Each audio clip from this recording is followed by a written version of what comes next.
What's up, y'all? Welcome to another stream here with the Squawks and Taxes. 80 cards, Yorion. I'm still not that used to playing with Yorion or companions in general.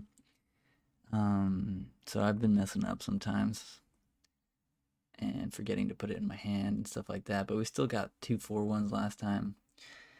And the deck feels pretty good. Gonna run it into another league here.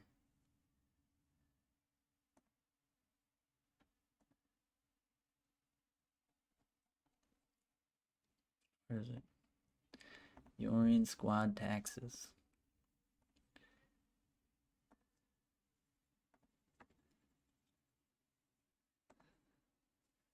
And let's see how it goes.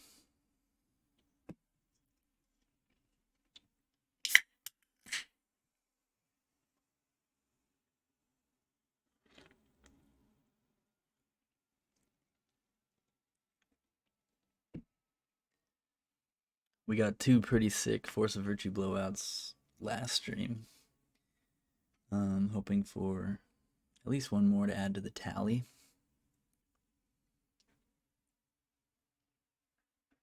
And yeah, I think this deck's pretty good. The losses we had were to like Hammer and Creativity, which I do think we can beat Hammer. Like, we have a fairly robust removal package, but sometimes they get you, and we also like mulled to 4 one of those games. So what can you really do? This is a keep. No 2-drop, but it's a vial. We're on the play and 2 removal spells plus a sword. I don't know. Hand's fine. Obviously, not having a 2-drop is a little weird, but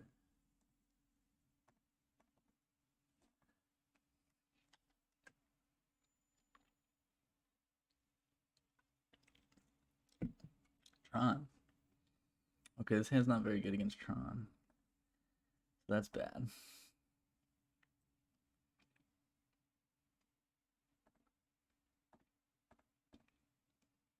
But we're gonna get in there for 2, so that's cool. Mishra's Factory just chonking away at our opponent's life total here.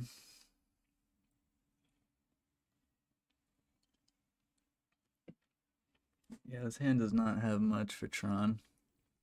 But they did not have a different Tron land for turn 2, so that's really good for us. And, I mean, Skyclave doesn't do anything because they can crack in response.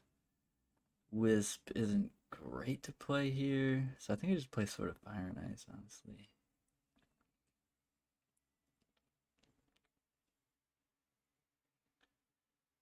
Yeah, I think I'm just going to cast Sword of Fire and Ice. It's a little awkward, but it's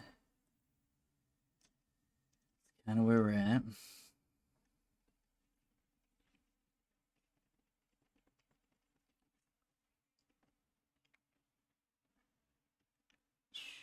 At least they're not going to have drawn next turn. That's a huge boon to us. Tron, especially on the draw, has Tron on turn 3, but they did not. They will have it for turn 4, but we can Flickerwisp them into not having it by blinking out their tower during their upkeep or our end step. Probably our end step is going to be the move. I'm going to activate this so they crack the map now. Oh wow, they didn't do it. Wow. Maybe they figured... Wow, that was weird that they didn't crack there. That's probably incorrect on our opponent's part. So we can cast Skyclave just to like get that off, but we can also equip Sword of Fire and Ice. I think I'd rather do that and draw a card here.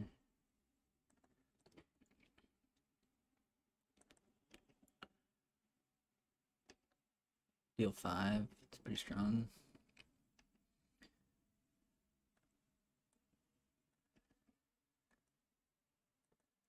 Aether Vial. I mean, we can cast that, so that's kind of fine. Could draw another 1-drop next turn or something. So we can do this on our end step, or we can do it in our upkeep. It doesn't really matter.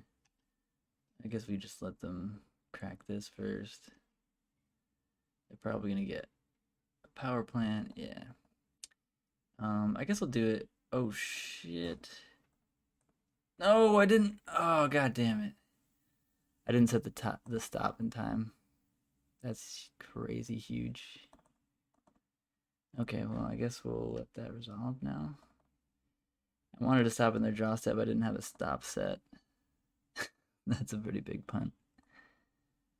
But that's pretty good for us. So that sort of worked out anyway, because now we can wisp out the sword. They don't exile it. It kind of works out for us, as long as they don't have anything to do with their other 2 mana. This is a removal spell, we're in some trouble here. Okay, that's okay. That's also okay. Alright. They're at 12, that's 5, 6, 7, 8, 9, 10. Can't quite kill them. So that's a bummer.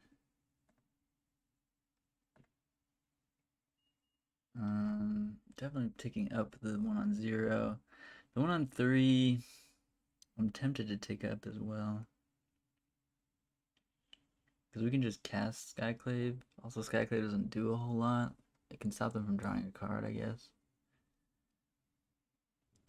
We can kill the Karn, which is probably what we're going to do because we can't kill them this turn. Holding up Skyclave on Vial does sound kind of good, I guess. True Plains.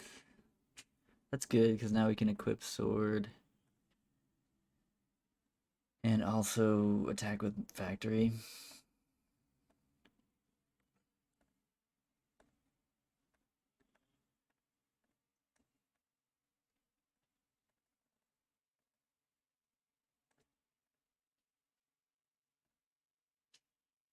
Squadron Hawk, okay. Okay. That's reasonable. I kind of want to get the Chromatic Sphere off the board before they can draw something off of it. But it might be better to save this for, like, if they O-ring, or I mean O-stone. It'd be bad. Yeah, we could have put him to 2, but that wouldn't have done anything. Had to kill Karn, I think. Yeah, let's just get it right now, I think.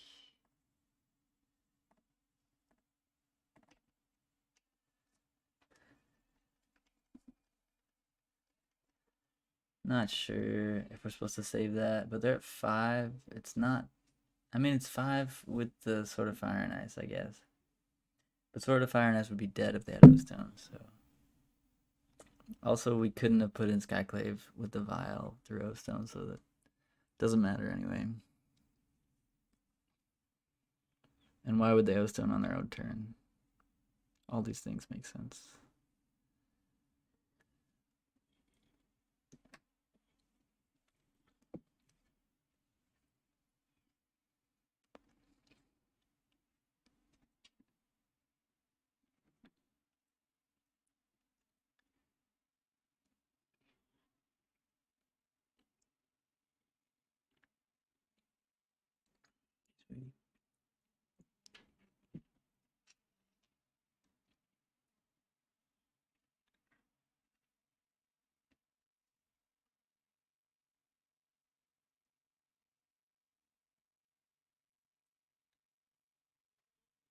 Nine mana.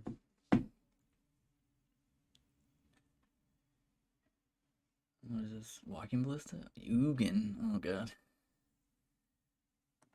Alright, I guess we win through an Ugin with Factory and Sword, though.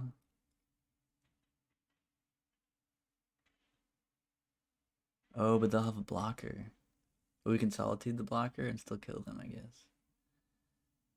They did 3. Yeah, we can Solitude the blocker and still kill them.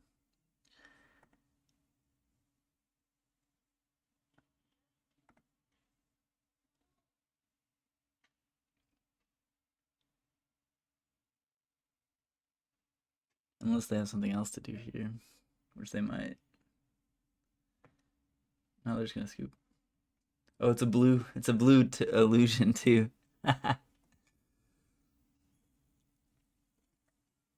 Skyclave makes a blue illusion. That's like inherent synergy with Sword of Fire and Ice. I didn't realize that. That's actually pretty interesting. So we don't have much for this matchup, honestly. It's basically Cathar Commando and hope to draw Tech Edge and Field of Ruin. It's not a good matchup. It's pretty bad, honestly. As good as Mishra's Factory was, I think I'm actually gonna board out one of the Eiganjos here. And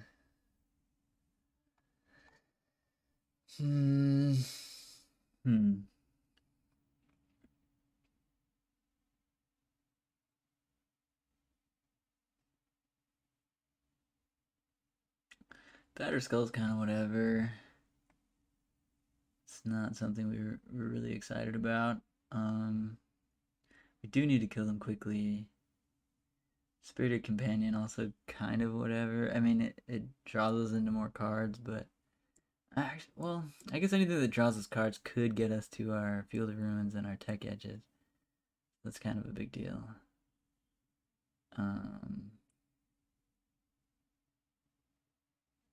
I think maybe Giant Killer goes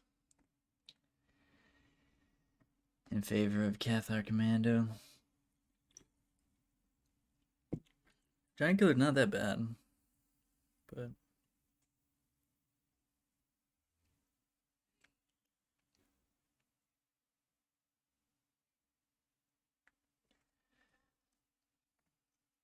I don't know if they play like Wormcoil anymore or anything like that. Ooh.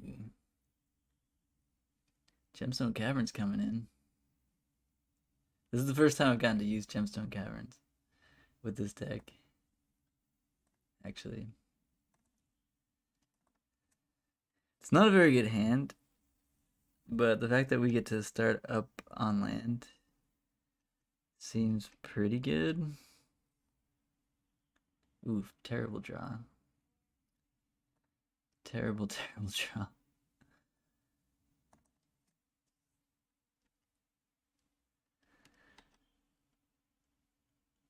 Yeah, I just wanted to play Gemstone Caverns there, but it's not an amazing hand.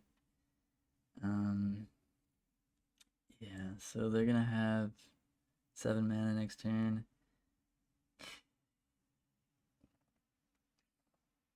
Should be an attack for 2 because we should have pitched Force last turn.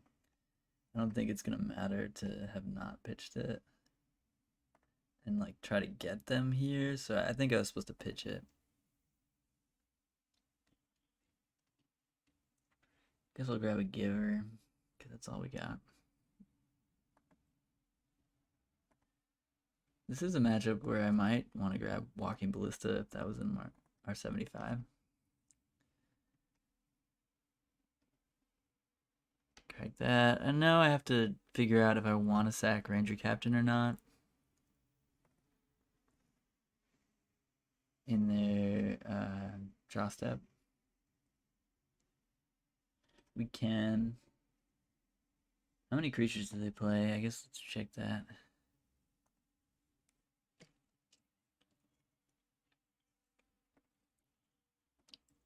Doing a little reconnaissance here. Because people still play Tron. I mean, it's a powerful deck. 2 Wormcoil, 2 Ulamog. They can't cast Ulamog with 7 mana, but they can cast Wormcoil. Do they still play Thragtusk? Yeah, some people are playing 1 Thragtusk, so it doesn't seem like very many creatures. I guess I'll sack Ranger-Captain, maybe? I don't know. Slow him down for a turn. It's probably not going to do enough, but... Oh, they can't do anything. Alright. I will play this. Should have done this last turn. They should be at 18. But we'll see if it matters or not.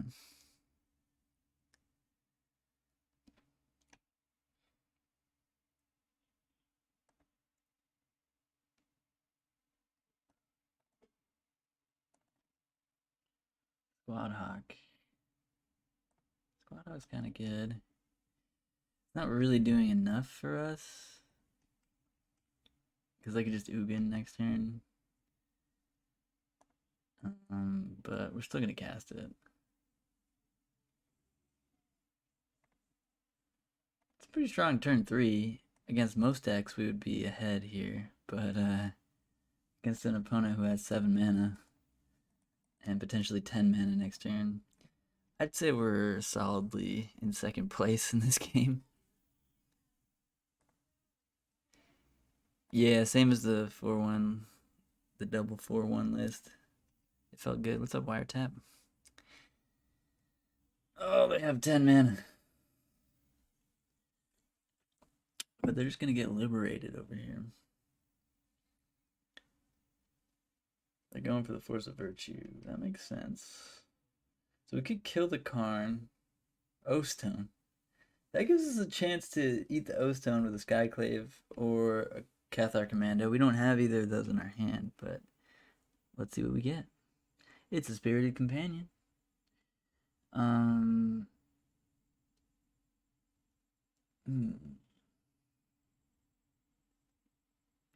guess we kill Karn. Probably play Spirited Companion.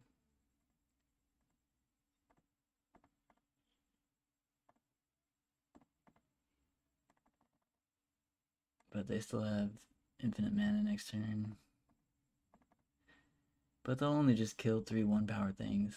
Ranger-Captain is the draw, which is not bad.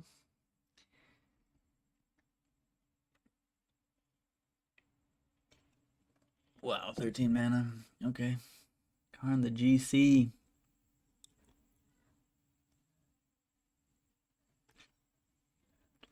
With 9 mana left over. What are you going to get? Walking Ballista? That makes sense. Walking Ballista for 4 on turn 5. I guess it's turn 5. This isn't the worst event ever.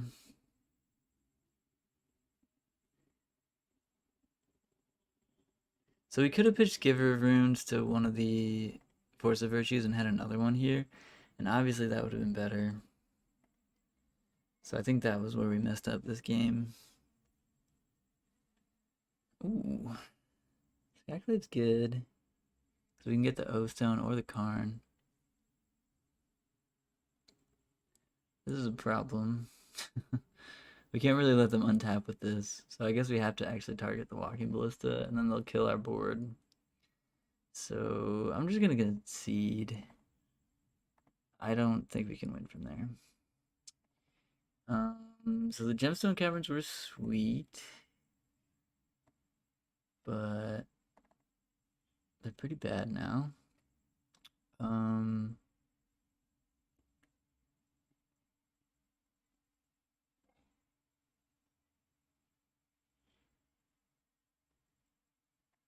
Giant Killer is not great, but it's whatever, I guess.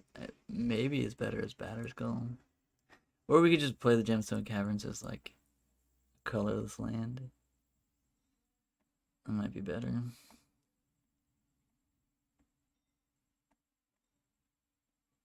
Giant Killer beats down, I guess. And only costs 1 mana. Batterskull's a little harder to get into play. Okay. We've got a decent clock with this hand.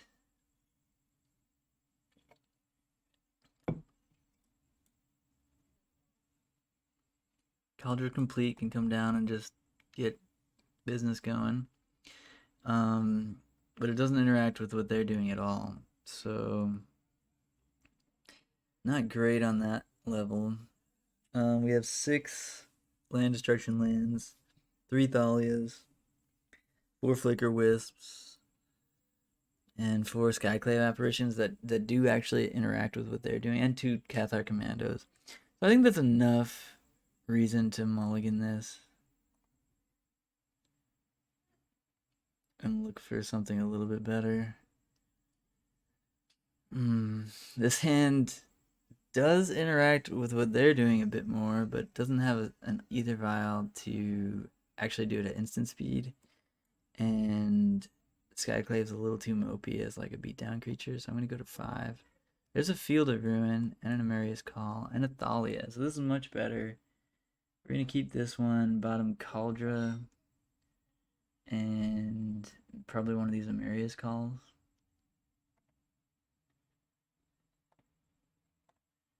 And that's a pretty decent 5. They kept 6.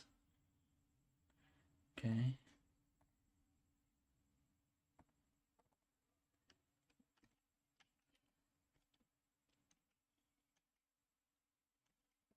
Our first hand was playable, but if they have turn 3 Tron, that hand was just not going to do it.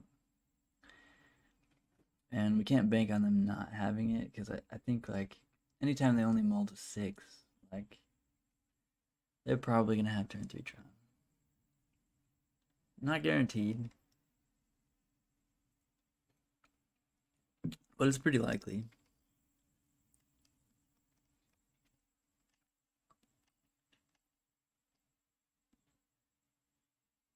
Not going to show them the Field of Ruin here. We're just going to play the Thalia, which is strong on turn 2 on the play.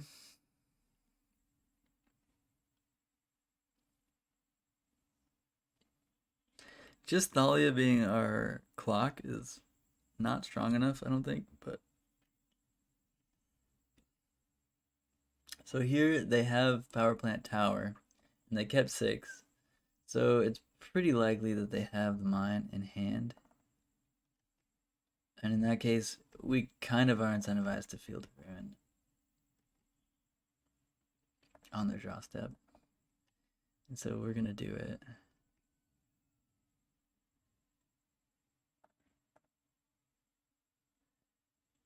Gonna get the Power Plant. Because conventional wisdom says if they search up another tower, that gives them 3 more mana rather than just 2 more later on.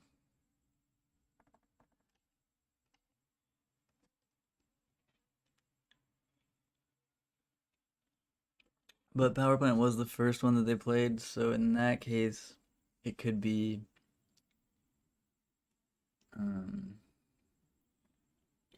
bad to do that because they might have another one in hand already. But it looks like they're not going to have it next turn, and they might have it the turn after that, which is great. That means we can start to put some creatures on board. Start to get things going here. Play this. Search the library for, I guess, a Giver. Probably play Giver here. And attack for 2. Could use a little bit faster of a clock, but this will do for now. And we have Solitude to deal with a Worm Coil Engine. Thalia does help a lot on the play against Tron, as we can see here. They found Urza's Mine, so they have all 3. They will have it next turn. I don't know why they're still playing Relic of Progenitus. It's weird. But I guess they just don't have much to board in against us. Stoneforge is good.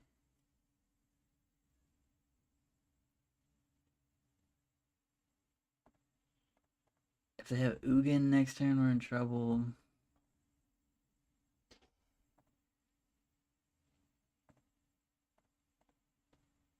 We could crack Ranger-Captain. I think we will.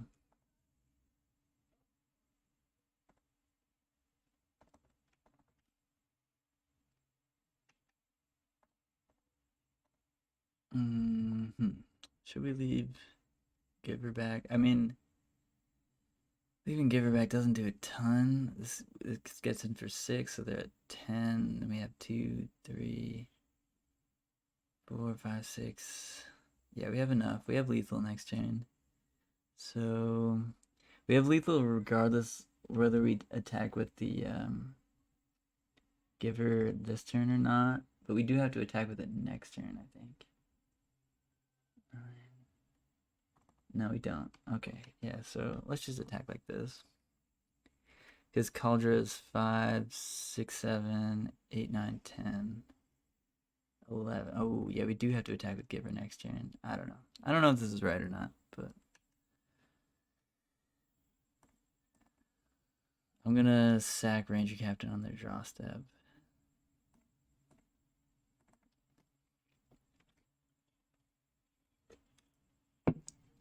Ranger-Captain is a very versatile card. Opponent has nothing here. Sick.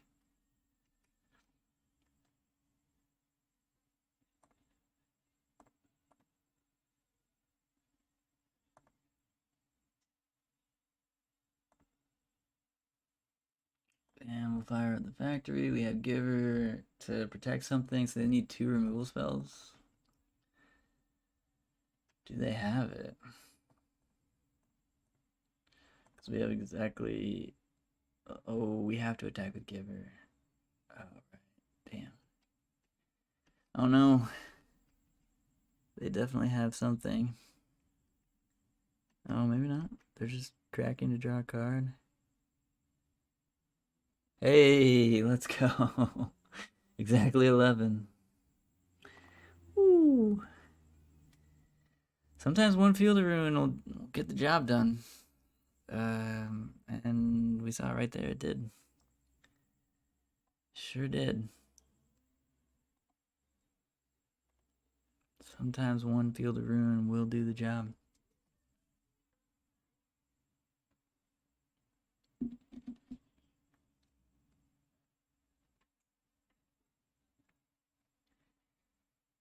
That feels good. This deck is, as far as D&T decks go, pretty poorly positioned against Tron.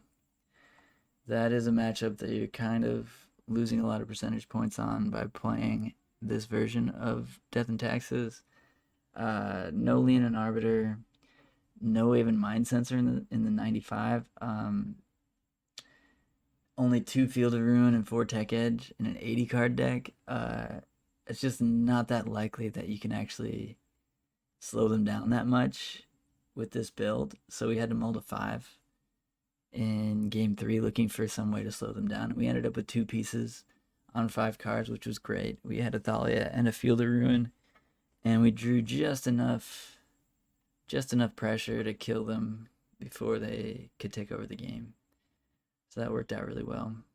Ranger-Captain was MVP there.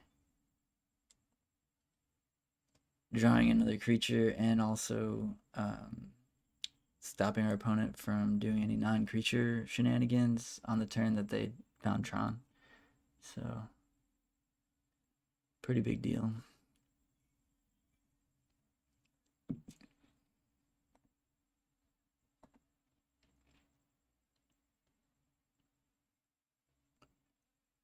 This hand is certainly not crazy good, but we're going to keep it because it has Vial on 1.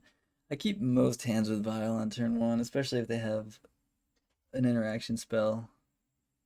We do have Solitude. Plus we have Field of Ruin and Mishra's Factory, so we can get some pressure on. We can mess with our opponent's mana base.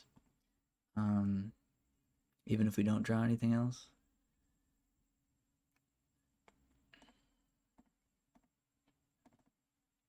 But hopefully we will draw some other action.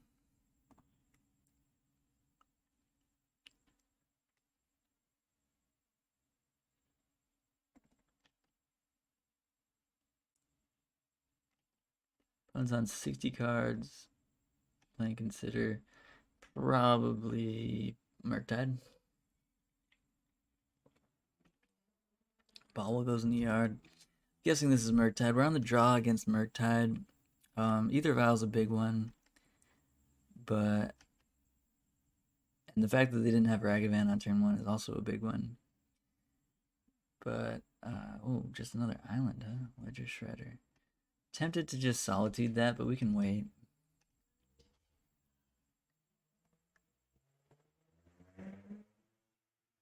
That's a good draw. That's a really nice draw.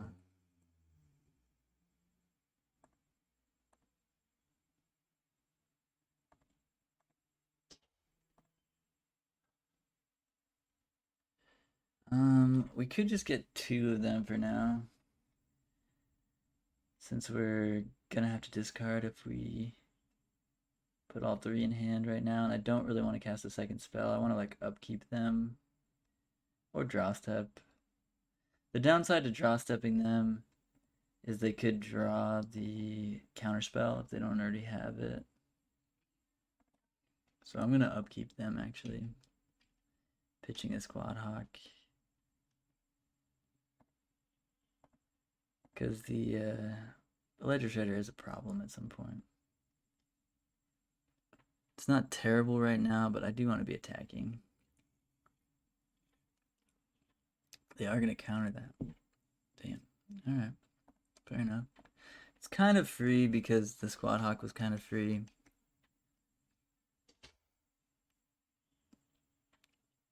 They shocked it so they can also cast a Consider. We can flip the Ledger Shredder back down, which is nice. But it is a bummer that they had the... Oh, they discarded an Unholy Heat. Really? That means their hand has mucho removal and a dress down. Went to the graveyard. What are they doing over there?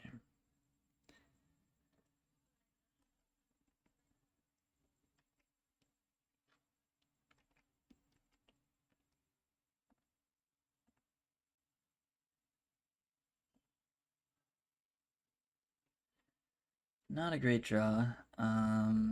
We could Field of Ruin this turn since we can't actually do much else other than attack with Mishra's Factory. Or I guess we could play 2 Squad Hogs. Which is fine, I guess. Field of Ruin doesn't do a ton either, though. I think they do play a mountain. Maybe they don't. I should check if they play a mountain.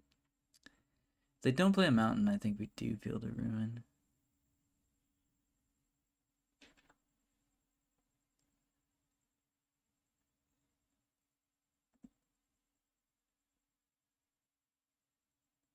They do not play a mountain.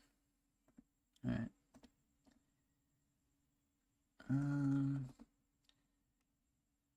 Could do it on their upkeep instead.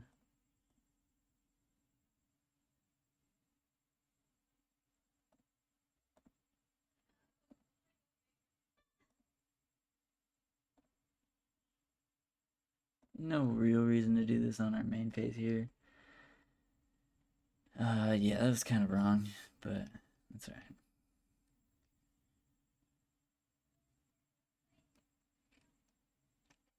And I guess we hit them on their upkeep with the Field of Ruin. I don't think that could punish us too bad. I could do it on their draw step as well.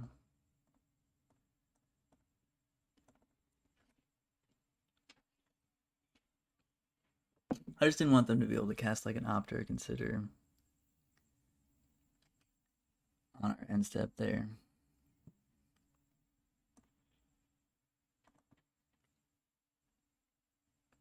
And there's a possibility that they just don't have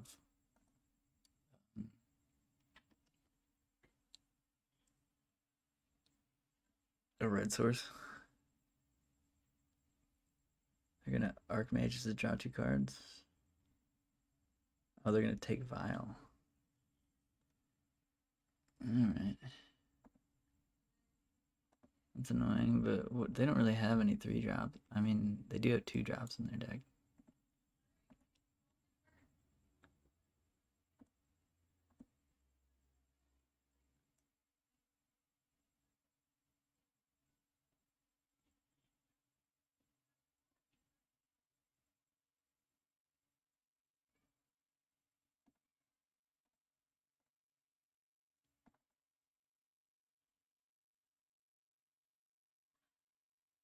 Yeah, we're just gonna wisp away the bro and attack for 2. Makes it a little smaller too and allows us to cast another spell if we wanted to here.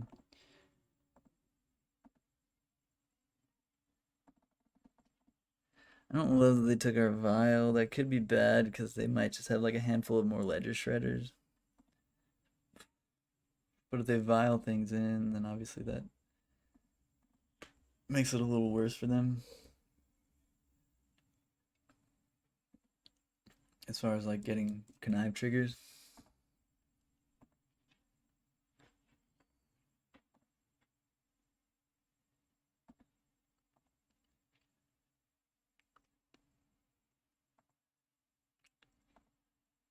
Feeding a big boy. What's up, Brian? There's the big boy. We can also blink that boy down.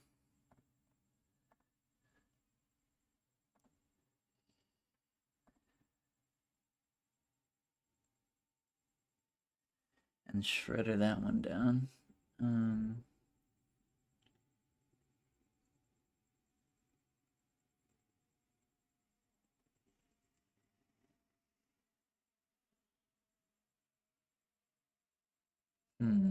I think I want to tech edge them here.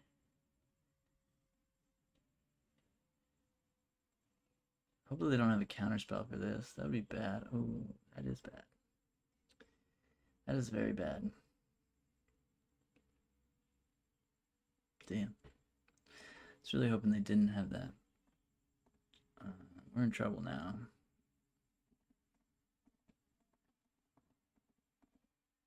We're definitely in trouble now.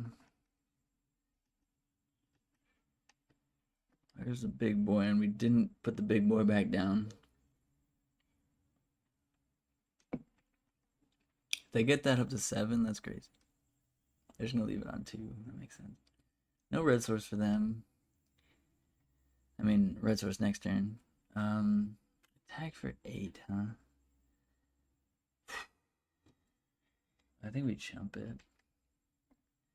That's a big hit. That's a lot of damage. I'm just gonna chump it. Might be wrong to chump it since we do need to also win the game. Ooh, that's a really fucking good draw. They have 2 cards in hand. I think we bait the...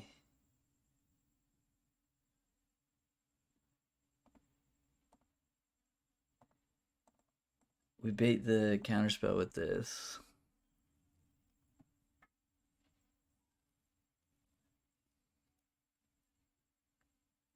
Because this isn't that big a deal. They're going to counter it. Okay. That's good.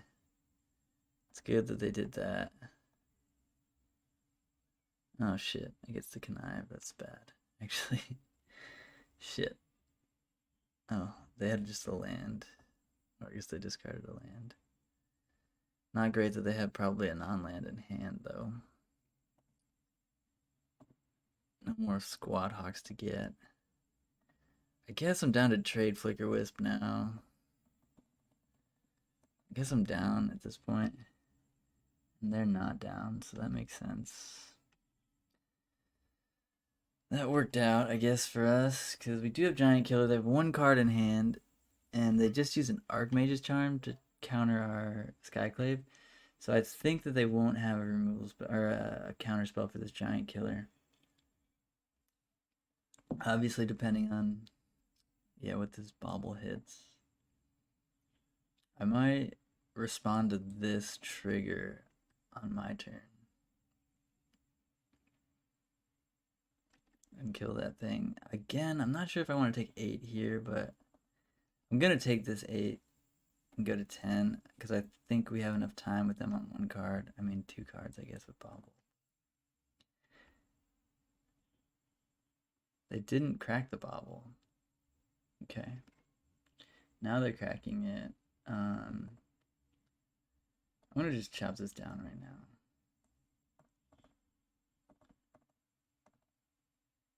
Hopefully they don't have another counter spell. If they do, good beats, I guess.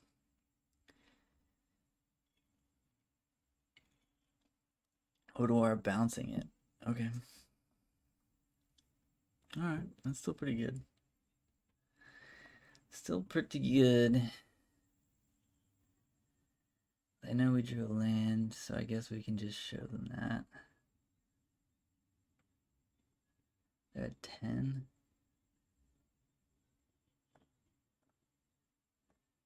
I think we swing out.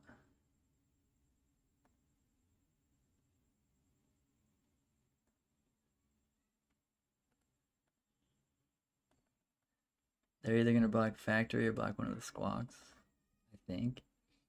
I don't think they'll trade for Flickerwisp. I'm going to take 6, go to 4. That's good for us, I think.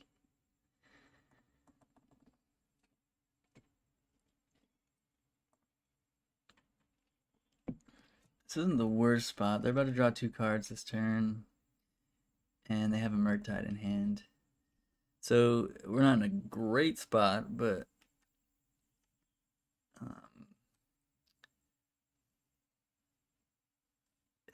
it's winnable here. We definitely have space to potentially win the game. This is only going to be a 5/5 because there's only 2 spells in the yard. Also, they paid their red mana for this, which is telling. I don't know why they tapped their red mana for this. They did not attack with anything. Alright. Spirited Companion is going to come down. Could be Sky Noodle time. Yeah, we're pretty close to Sky Noodling. Ooh, I should have probably tapped the Gemstone Caverns there. Could have been a mistake. They thought about that for a sec, which means maybe they have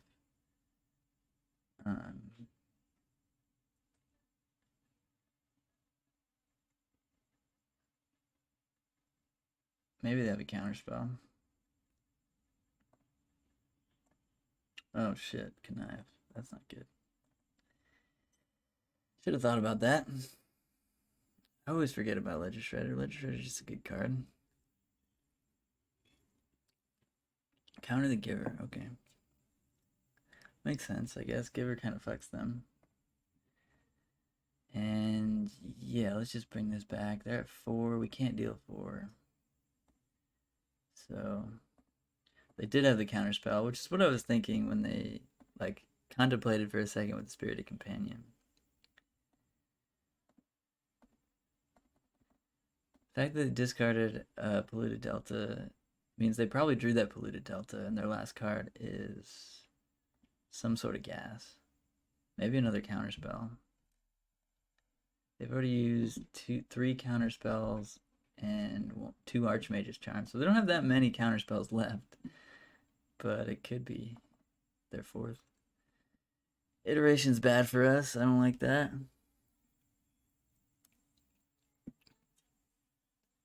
I don't like that one bit.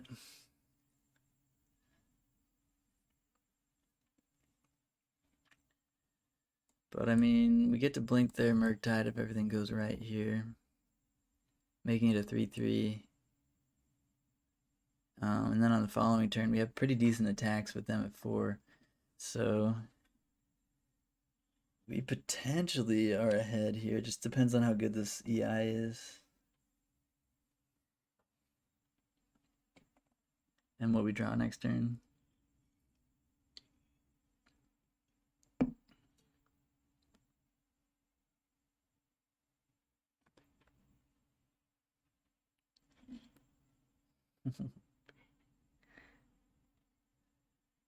My cat is so dirty.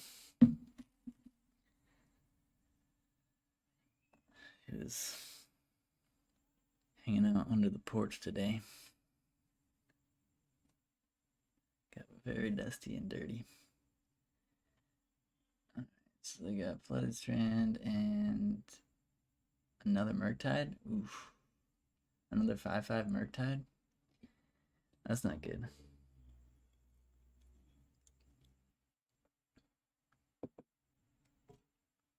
Sky Noodle, yeah. Oh shit, it's 7/7 this one. Oh right. And second spell. Yikes. It's pretty good. It's a pretty good opponent.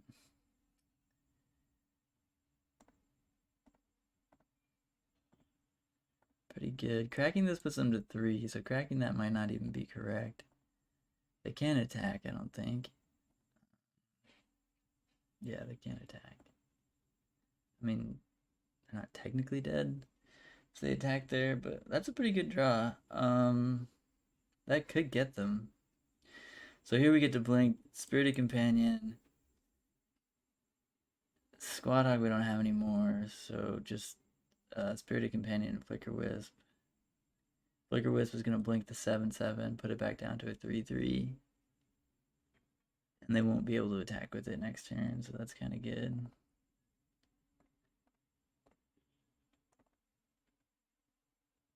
And we're going to draw a card off Companion, so this is pretty good. Sky Noodle is a pretty good card. It's a pretty good card.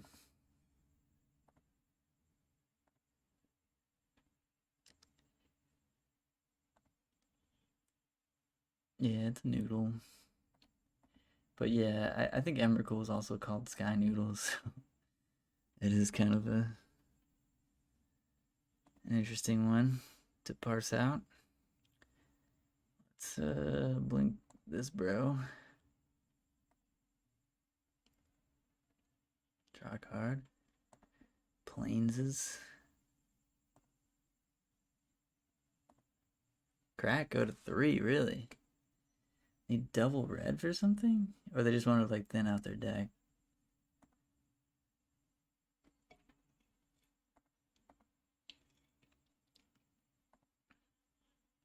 Sky Nomad looking like a noodle. True, it does say Sky Nomad. That is true. How you doing, DJ? Jedi Jeff.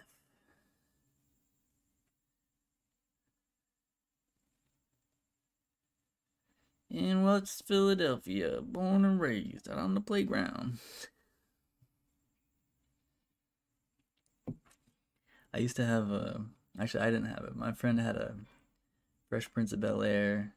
Or Fresh Prince, not of Bel-Air. Fresh Prince, like Will Smith from like the 80s. Like Parents Just Don't Understand. And like a Greatest Hits or something. With DJ Jazzy Jeff. It was pretty good. It's pretty good. He might not be the most interesting rapper, but like technical skills wise, pretty good. It's definitely not bad. Raggy blockers. Opponent just on the I got blockers train here. We have 5 attackers. Oh, they're attacking? They have 3 blockers for 5 attackers. Oh, if they have a counterspell, they'll get us. If they don't, we just win. Definitely not blocking that. This Force of Virtue might just be the blowout we want it to be. Oh, they have another Murktide. So 4 blockers. Oof. Yeah, they have a 3rd Murktide here. That's pretty good. Okay. Wait, was there instant or sorcery that left the battle? Oh, there's one. Yikes. Okay, that's not good. I don't think we have it here. They have 4 blockers, 5 attackers. Yeah, we just don't have it. We're at 5, so we have to block. That's 6/6 next turn. We only have 2 flyers, so if they just swing out with their flyers, we're just... Oh no, we have 3 flyers. Alright. If this could get Giant Killer, we were in a good spot. But it can't. I think we get Thraben Inspector. Is that crazy?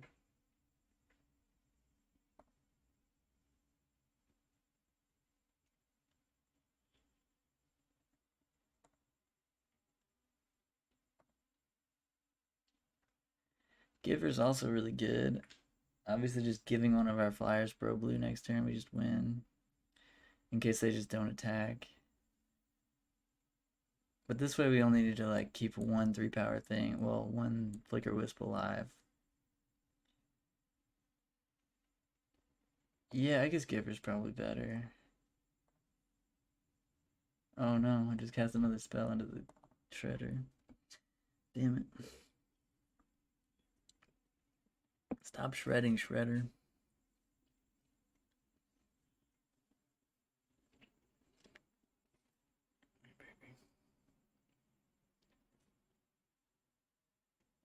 Discarded another Shredder. Interesting, because they have a Vial on too, so that's weird, actually. That might have been really bad. We did that. Not sure. Giver does win the game next turn if we can untap. It depends on how they attack here.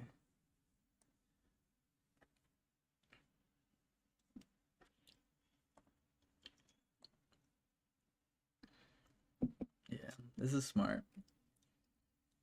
This is smart on their part. Because we have 3 blockers for 4 attackers, and we're at 5. They might have a lightning bolt. We might just be dead.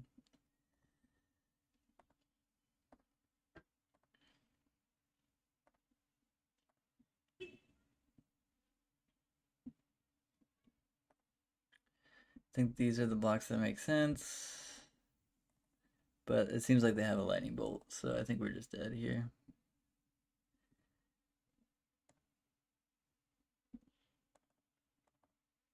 Oh, we're at 2. Yeah. Alright, I figured they probably drew it. We hadn't seen a lightning bolt out of them yet. They might have just been holding on to it the whole time. That was a fun game. Didn't quite get there.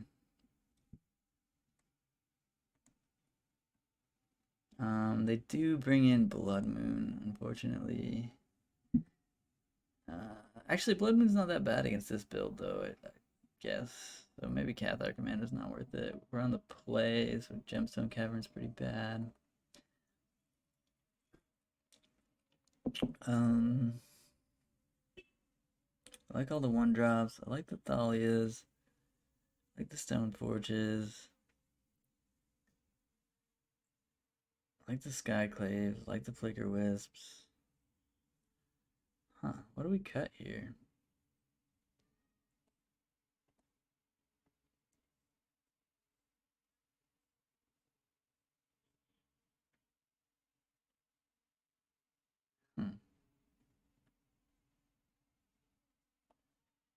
Might be a matchup where we cut some Force of Virtue.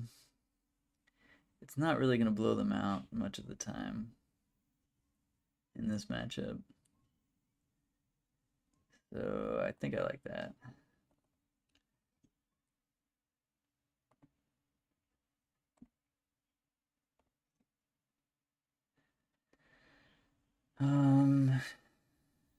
Interesting. Forge-Tender is good.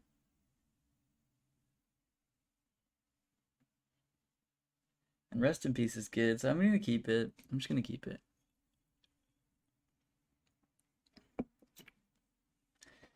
A lot of sideboard cards in this hand. And we're going to pay 3 life because I want Forge-Tender in play right now.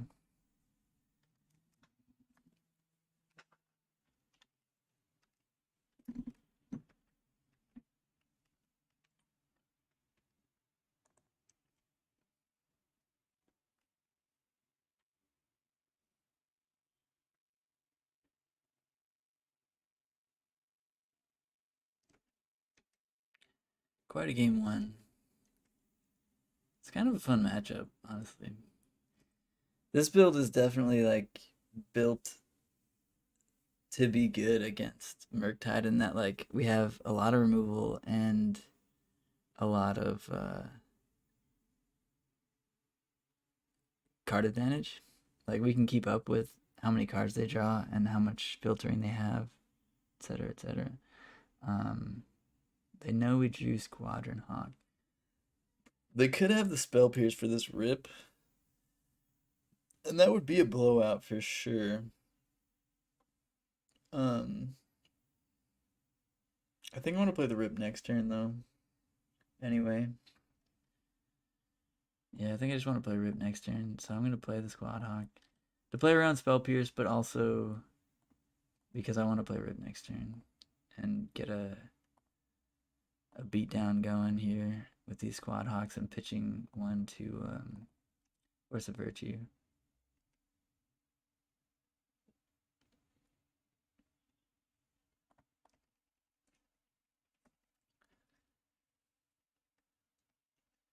Maybe playing around Spell Pierce is not correct, but because they could have counter, like actual counterspell next turn. They bottomed a Lightning Bolt. That makes me think they're land light. But also Forge-Tender's in play, so maybe Lightning Bolt's not a card that they want.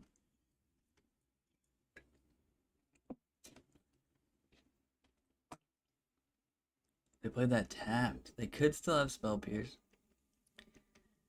They could very well still have. Ooh, I didn't pitch Force of Virtue there. Oh, that was really bad. I meant to pitch Force of Virtue. We could have gotten that Spell Pierce, which would have been fine, because then we play Rest in Peace and resolve that here. But I guess this Rest in Peace, if it doesn't resolve,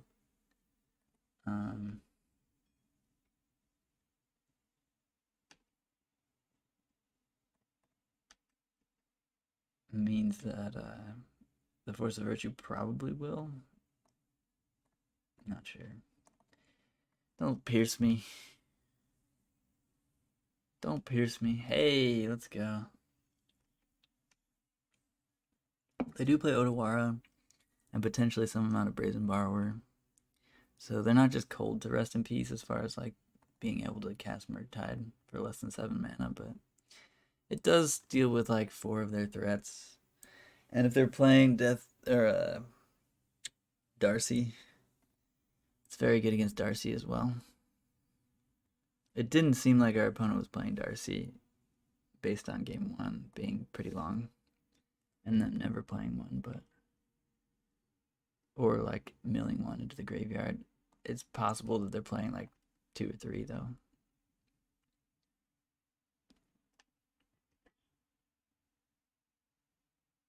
Oh, I didn't pitch Force of Virtue again. What am I doing? Whoops.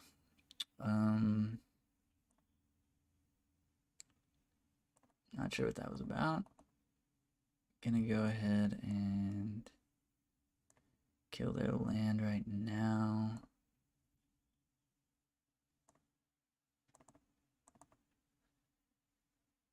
They played Otawara, which means they're probably low on lands.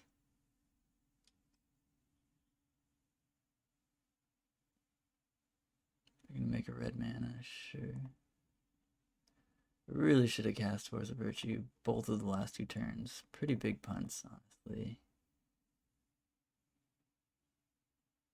Unholy Heat on Squad Hawk? Sure. That is totally fine.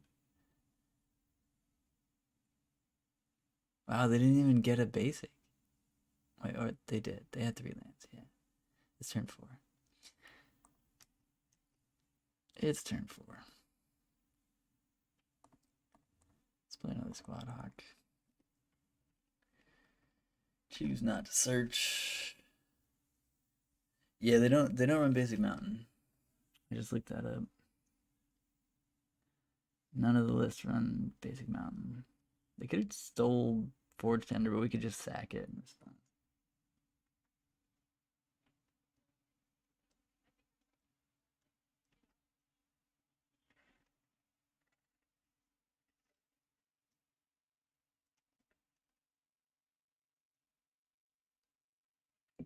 Alright, I'm going to try to remember this time to cast Force of Virtue. It hasn't mattered a ton, but we could have gotten in some damage. Oh wow, they have no red source. Let's go. Yeah, Exile, Squad Hawk. You have the counterspell here. Kind of need it, honestly.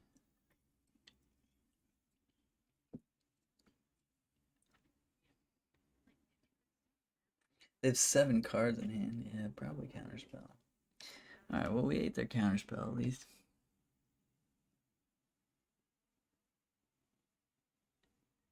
That's pretty good. We have a pretty anemic clock here, but once we get Captain into play, our clock gets a lot faster.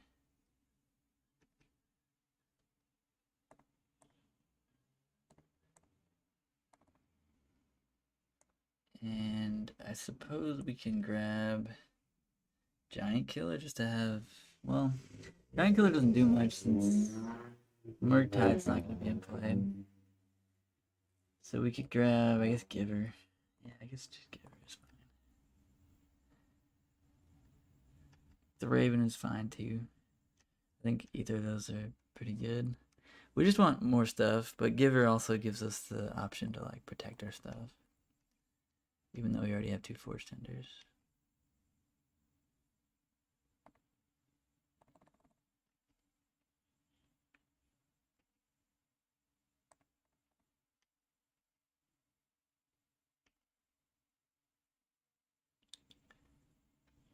They don't really have like mass removal, so I think we can start just playing stuff. How many basic islands do they play? 3.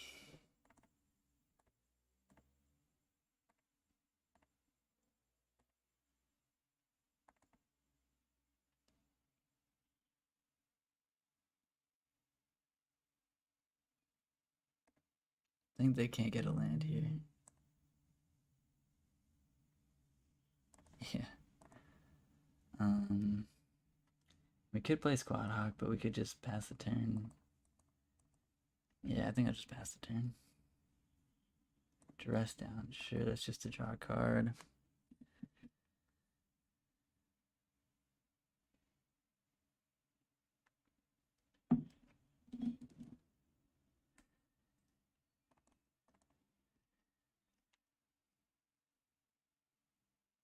And they're just going to scoop. Alright, let's go. Little mana denial there. Worked out pretty well. Alright, we're on the draw here, so the Gemstone Caverns are coming back in. And,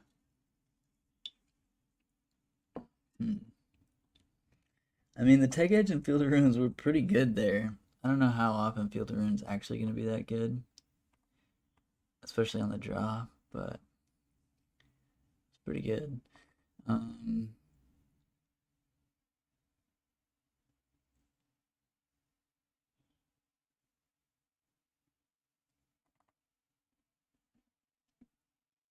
Yeah, all these cards are good against them.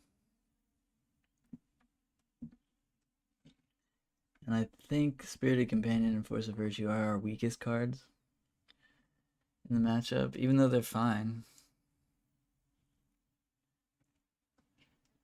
Which is a testament to like just building a deck that's kind of good against this deck. I've been kind of losing to this deck, so I kind of wanted to build a deck that had some game.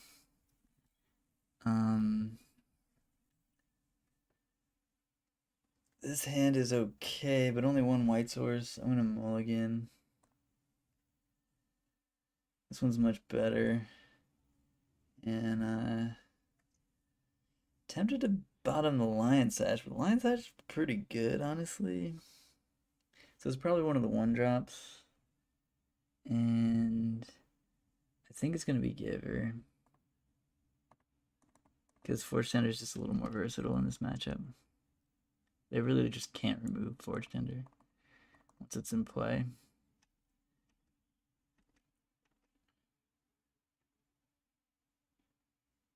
Decent draw, decent draw. Don't pierce this, don't pierce this, don't pierce this. If that was pierced, I was pissed. Not pissed, but just sad, I guess. Misty. Ledger Shredder here. We don't have, I mean, we do have Skyclave, but we don't have any great way to, oh, Dash Ragavan. Okay. Okay. Fair enough. Get that treasure.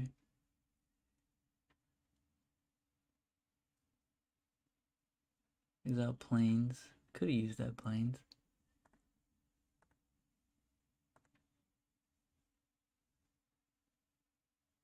Interesting, interesting. I think We play Squad Hawk. Because it's just the worst feeling ever to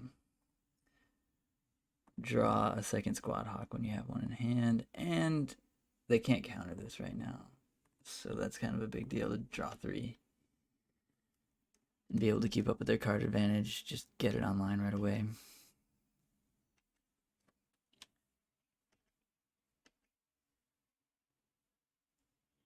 We are a little bit below them on time here, so got to play a little bit faster. Ledger Shredder. Which lines up pretty well with our Skyclave.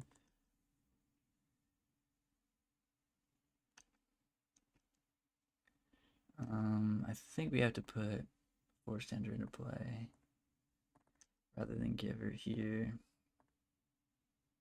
Gonna take this up because we have Lion Sash and Squad Hawks, even though Giver's pretty good. Thalia.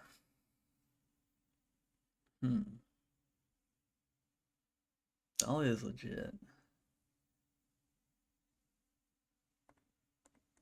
I'm gonna play Thalia. We could get boned here by a Murktide. We don't have a good answer to Murktide yet. So that's problematic. And we also kind of want to take Vial up to 3 next turn for Skyclave to eat the Ledger Shredder, but we don't need to eat the Ledger Shredder. It would just be nice. Oh, Bobble is a bad start for them potentially having Murktide, but it's unlikely. Ooh, that's 5. Yeah, I guess they could just Murktide right now for a 5/5. Yeah. They could even have a 6/6 depending on if they have another 1-mana spell. Yuck. Yeah, they have Murktide. Oh, engineered explosives for 1. Okay, that'll kill our Aether Vial, which is a problem, but they can't crack it yet. Discarded Steam Vents.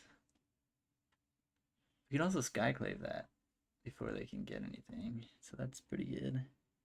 Yeah, I guess we have to take up Vial and Skyclave that. I'd really like to Skyclave the Shredder, though, so this is kind of a bummer, but I think we have to, because Vial is just pretty important, although once Vial is... I think it's actually Lion Sash here.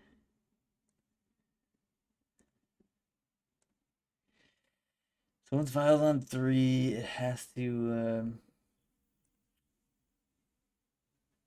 get EE.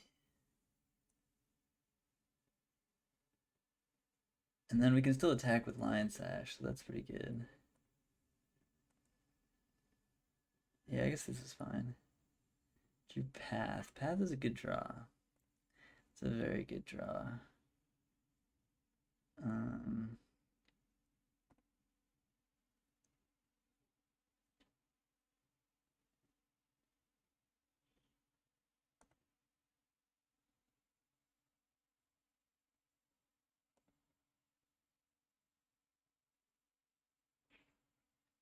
We could Path the Shredder.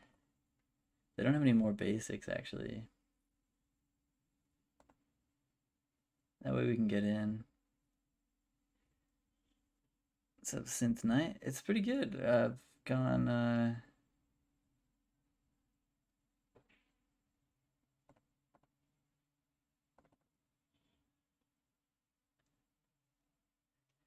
gone 4-1 both times playing the deck so far.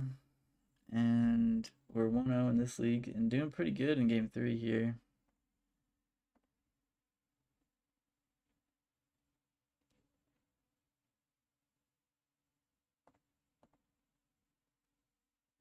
So I'm feeling pretty good. They're just going to block Thalia with Ragavan. Okay. Fair enough.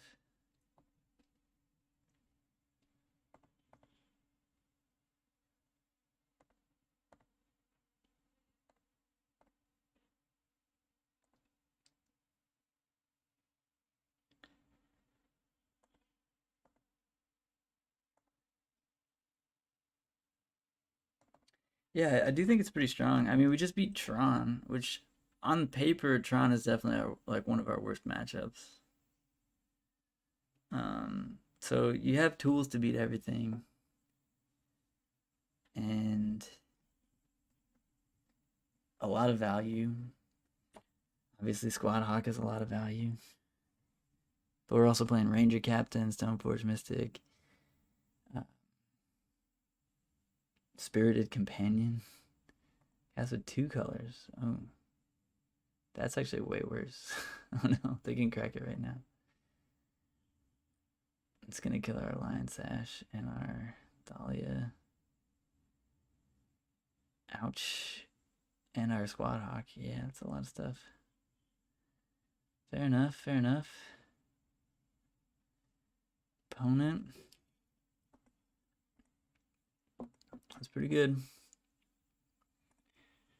I think we're gonna take it up, honestly, so we can eventually put Yorion into play.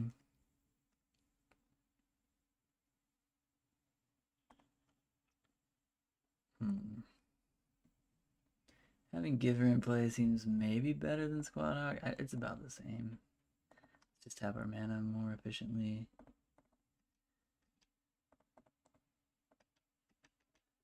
We can block a Dash Dragavan with Squad Hawk, so at the end of the world. Exile some Hogax. What's up, Sigardian?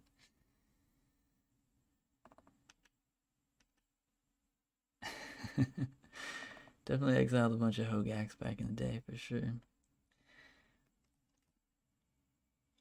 Lightning Bolt on Skyclave Apparition. Yeah, we'll save it, I guess. It just makes them a 0/0, so it's just a 2/2 versus a 1/1, but I still think it's better to have the 2/2. Sick, thanks for the kind words there, Sigardian.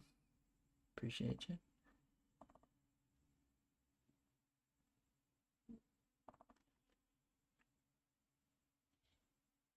Ooh, Skyclave, kind of awkward draw. Could really use a 3rd land here. But working with what we got.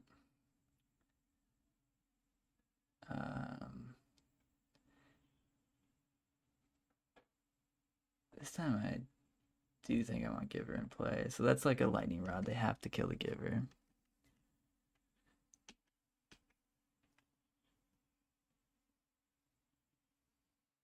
A Lightning Bolt Rod.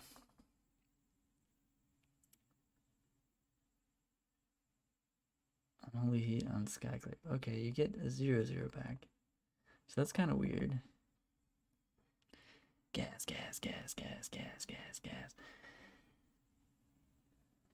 I wanted a 3rd land so we could just put Yorion into play. But our opponent's on 1 card and it doesn't seem like they have anything going on.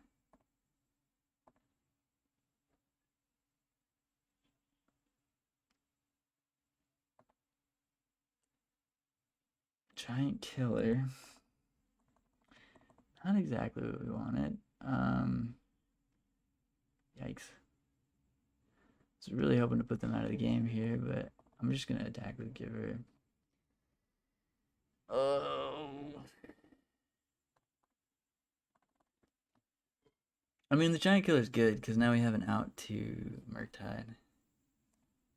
If we draw a 3rd land at any point, which we've had a lot of trouble doing so far. This is turn 8, we haven't drawn a 3rd land yet.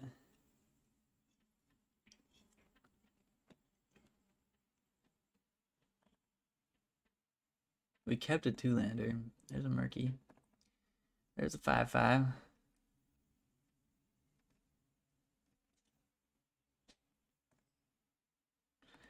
I want to always know, always yield to this boy right now. Land me? Land me. That's not a land, but Path to Exile plays pretty well here. We will path.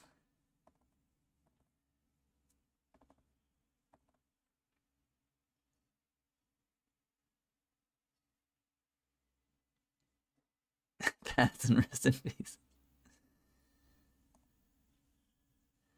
It's true. It's true. I was winning a lot of games of Magic with paths and rest in pieces against a lot of Hogags. It was pretty fun. It was fun times. I think I just play the Giant Killer. Like, I don't think they can win here.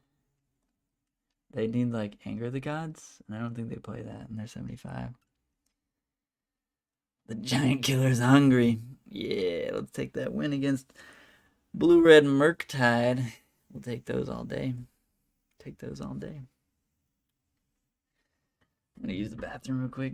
You don't need lands to win. You don't need 3 lands. Just 1 Aether Vial.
Oh, we missed the match. We missed the match. Rejoin the queue.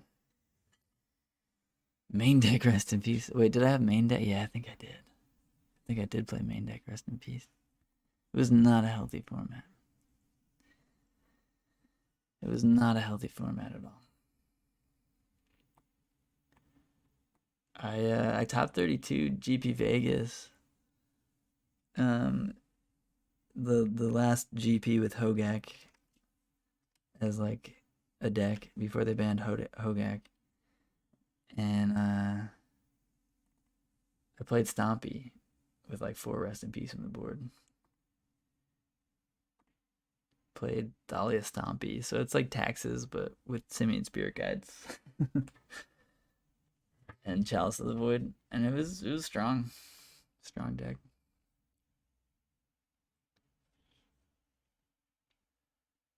Main deck artifact hate is needed too. I think we'll keep this. It's I don't know, plays Magic. Started off with a Field of Ruin.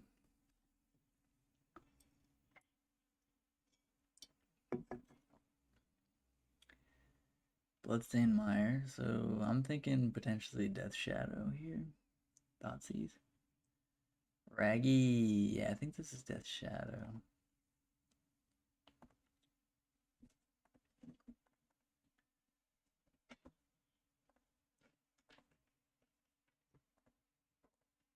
I think I only want to get 2 of them. Cat, what are you doing? Just gonna get 2 so we don't have to discard.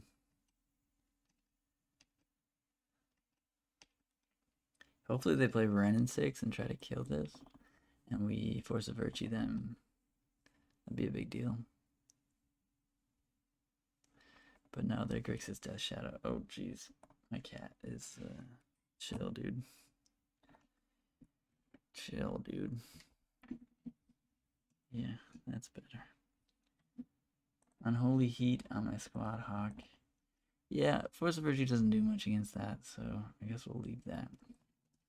We'll leave that be.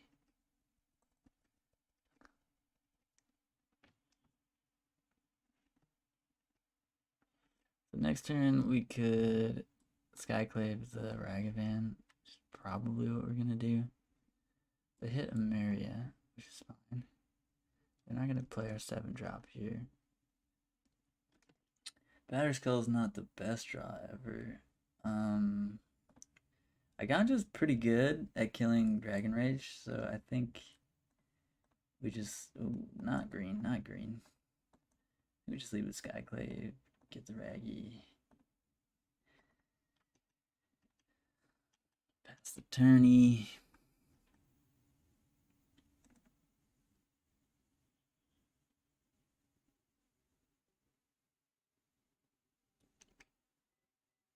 Ledger Schrader. And 1/1 Death Shadow. Another Ledger Shredder. Strong. Strong.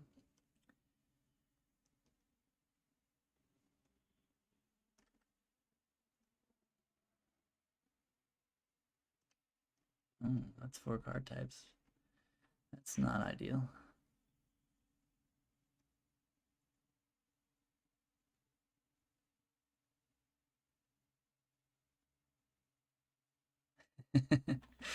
Yeah, that was fun. I was winning a lot during that time.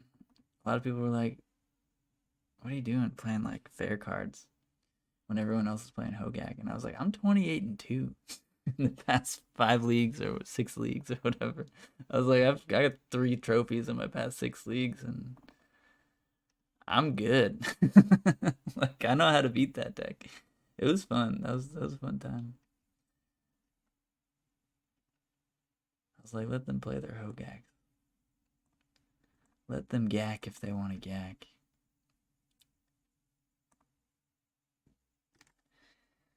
How do we want to deal with this here? Oof. This is not ideal.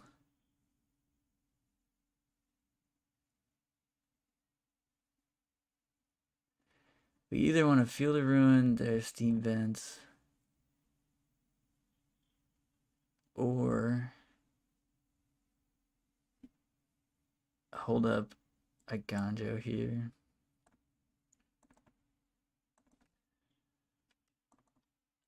Both are fine.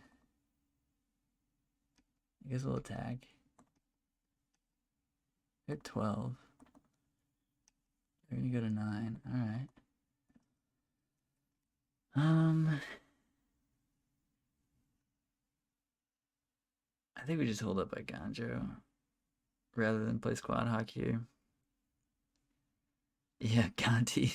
Conti was fun. Conti was definitely sick.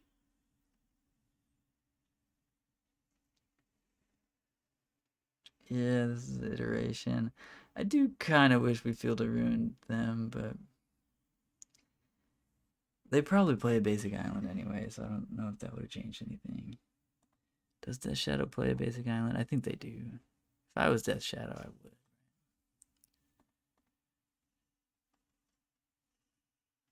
They play 1 swamp, 1 mountain. What? They really don't play an island? Oh, God. Alright, well, then I fucked up. Had I known they didn't play an island. Croaksa in the yard, also kind of problematic.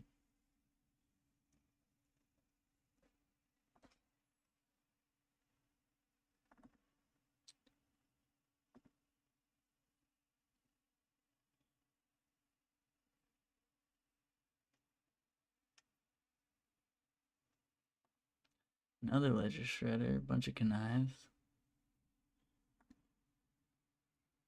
So they can Croaksa us next turn. They're at 6 though, and we have a Eiganjo here, and that has to attack.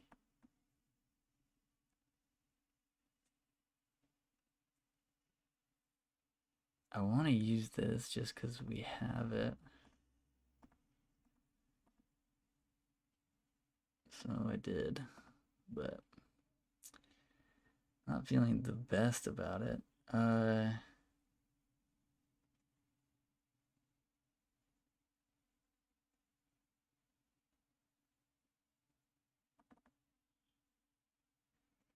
Could Feel the Ruin twice, but that still leaves them able to cast Croaksa. Tech Edge might put them off casting Croaksa.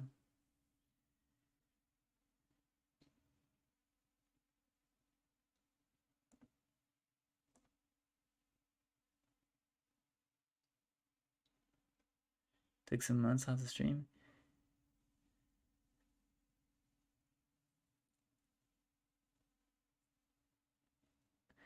Yeah, I didn't play for a very long time there, actually.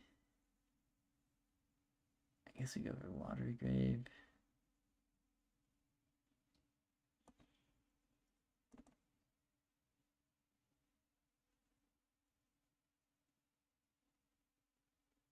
And on their draw step, I guess we field this.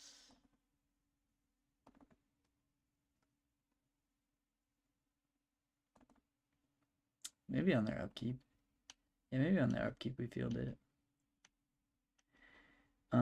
Yeah, I just didn't play Magic for a long time. I wasn't that interested in Magic as a game when there was no like in-person Pro Tours. Call me Unholy Heat. No, they're getting a 1/1 back. That's fine.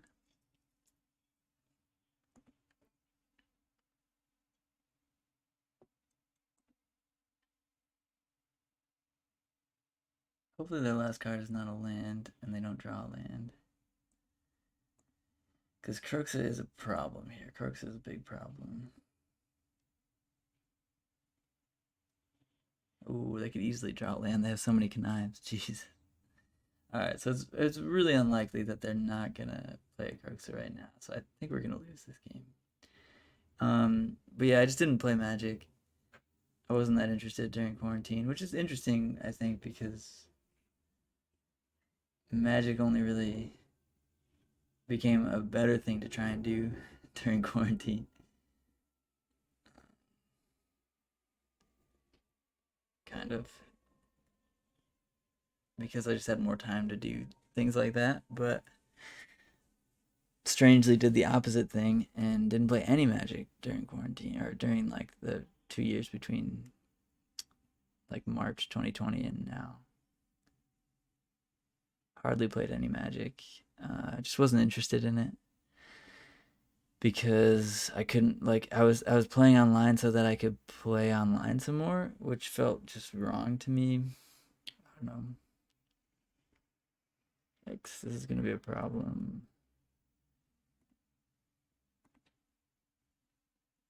This Croxa here.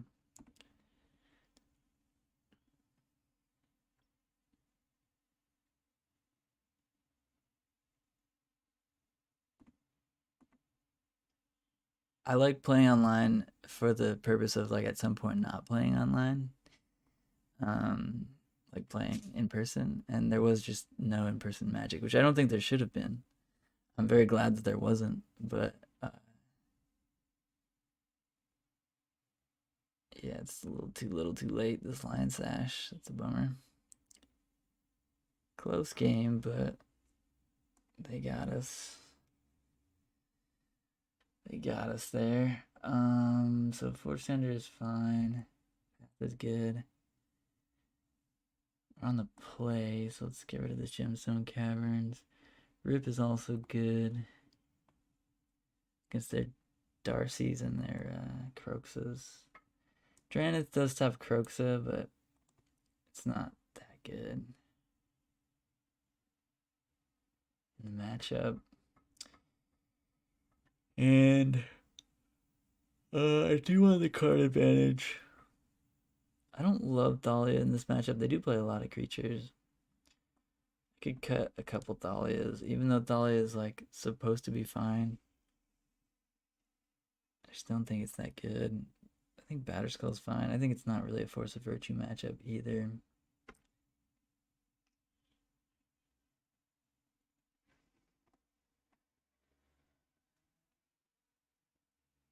So I think we do something like this.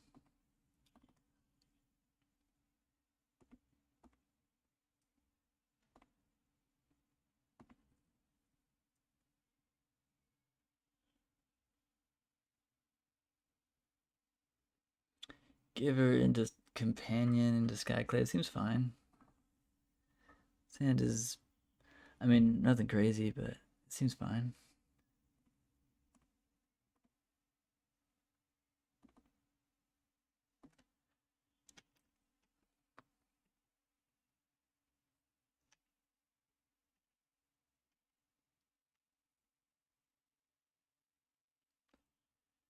But yeah, I was worried about playing Modern again, honestly. And I was playing a lot of Pioneer and Explorer the past couple months, and Draft. I mean, I just love Draft. I think Draft is the most fun way to play Magic.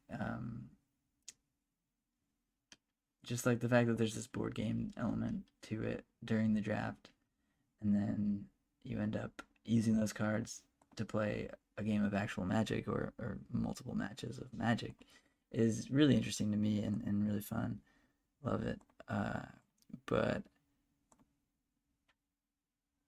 as far as constructed Magic goes, I do really like Modern. I've always liked it a lot, and I've played it the most out of any constructed format.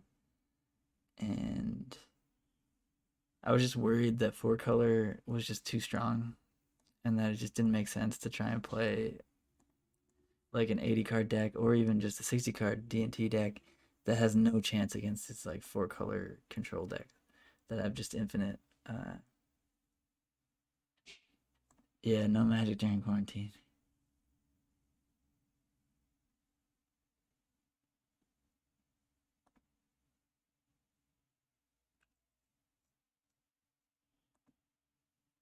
Alright, so we can Skyclave the Ledger Shredder. And they might be able to Crux us at some point, but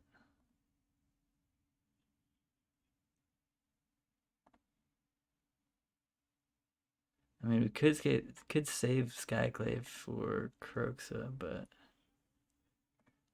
I'd rather just cast it now, I think.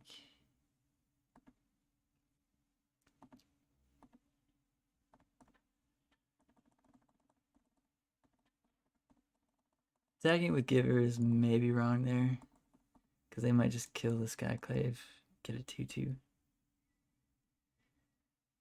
And they kind of want their life total to be low anyway, because they're playing Death Shadow, so I don't know. Dealing 1 damage probably wasn't worth it, but we'll see.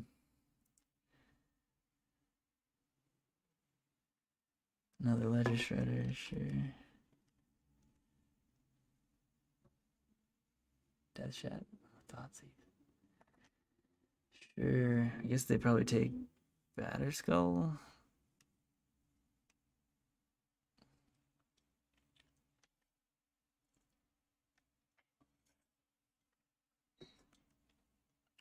Yeah, I mean, Cube counts as draft. Cube is a draft. But yeah, they took Batterskull. Hey.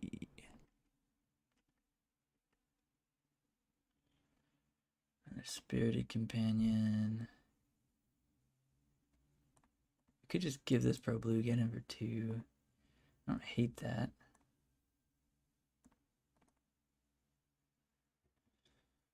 Oh yeah, they're conniving here. Maybe not the best move. They need another red source to cast Croxa. Croxa is a pretty big problem.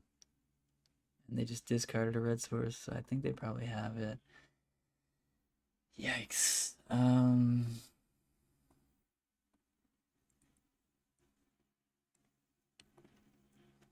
Yeah, this is bad. I feel like we're pretty far behind here.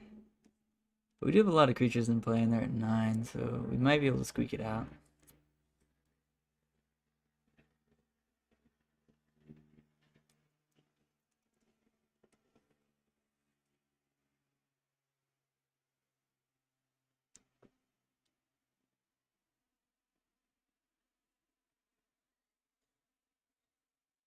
They kill the Skyclave.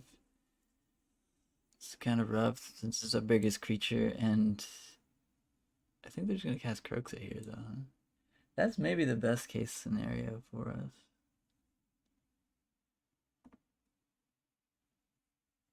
We can just discard a Squad Hawk. I mean, discard a Plains is fine, too. We can go to 17, I think. Yeah. And just cast a bunch of Squad Hawks. And kill them because they're at 7. Emeria's Call, huh?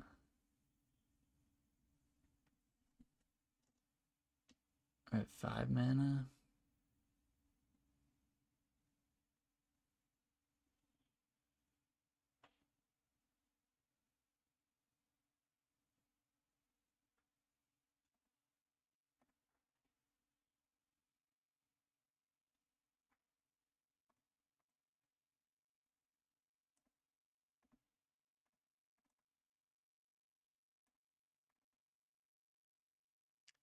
Alright, Jedi Jeff. You have a great sleep. Hope you have a great day tomorrow. Thanks for tuning in. Not going to attack this turn. We do have an Emeria's Call to discard to the Kroxa if we want. Obviously, this game, a Force of Virtue would have been very welcomed. But I do think it was probably our worst card.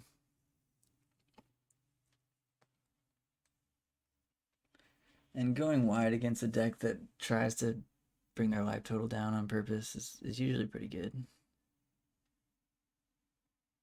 I guess like a Plague Engineer or something would be rough.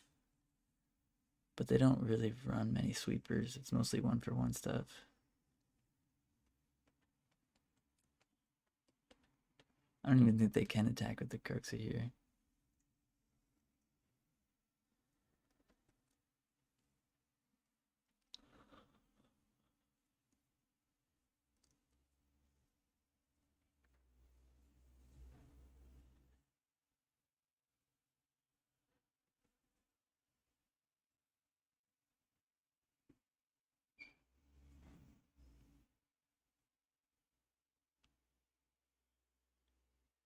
But yeah, we're down a game, so we have to win on the draw in game 3 if we do end up winning this game, which I think we're pretty likely to. Depending on what the rest of this turn looks like. Turok. Ooh, did they kick it? No, but it says pro white, which is pretty strong.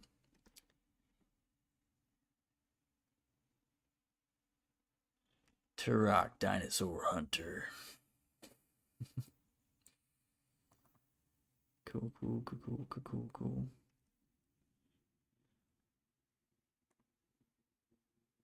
I guess getting to the 6 next turn might have been worth it. Alright, that's a good draw. It's a really good draw.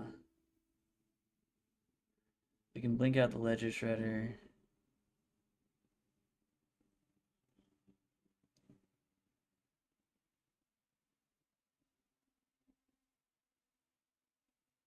Swing out.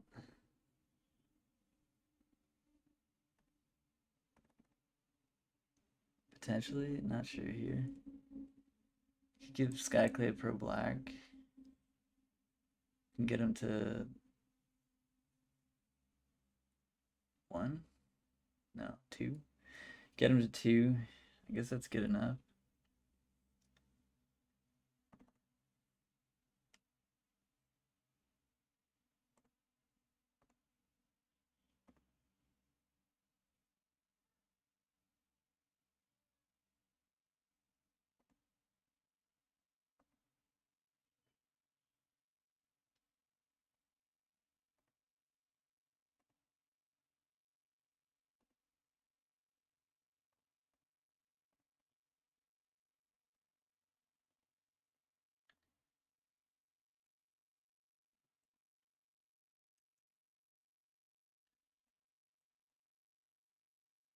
We could play Emeria's Call as a land. They're just gonna scoop. Okay. Yeah, I don't think they had much to do there. Could have won them the game. Bringing in 2 Gemstone Caverns. And conventional wisdom says take out a Field of Ruin. Field of Ruin is not bad against them, though. They don't play very many basics, so I'm kind of tempted to cut like a Plains or like an Emeria's Call, because they are playing Thoughtseizes.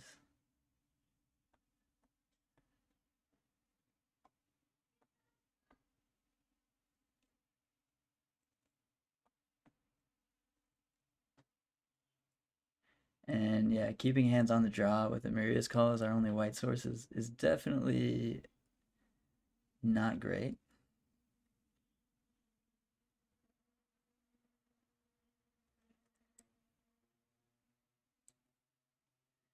Could take out all the Thalias, because on the draw, Thalia is even worse. And just play 1 Force of Virtue is a way to maybe just close out the game. But I don't know, Thalia's fine. And maybe Force of Virtue is just not a card you want against Death Shadow.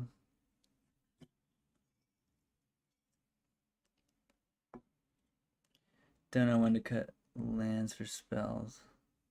Hard time with mulligans? You mean sideboarding? Yeah, I mean, you don't generally want to drop your mana base like more than one different than what it starts as, but on the draw, I think you can easily board out a land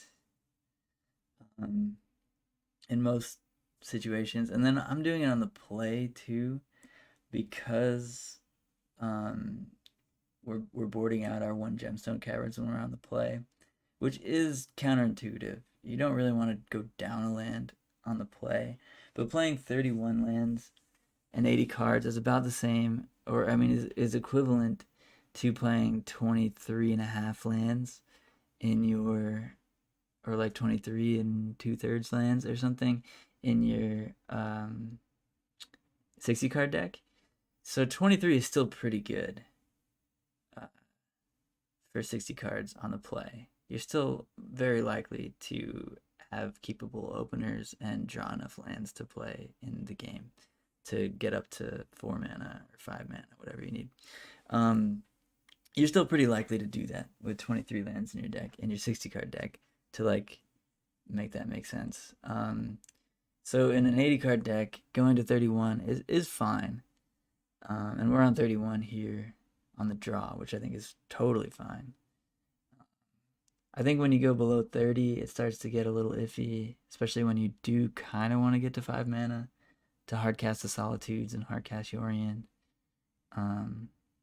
But yeah.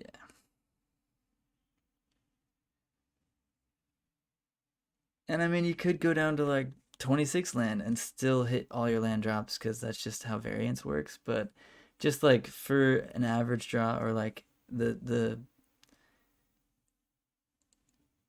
statistics of like the percent chance that you will hit all your lands on time, 30 and above is pretty good for 80 cards.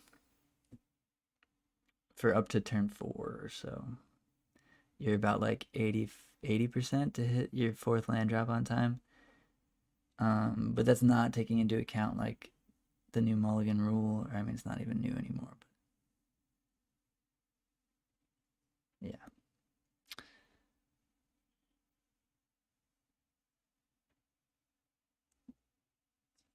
I don't even remember what this one's called. Paris or London? London, right?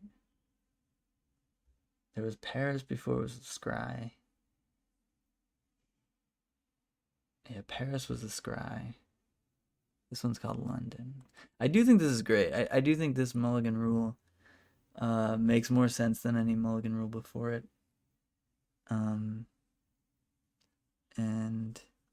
I think it's good. I think they did a good thing for the game.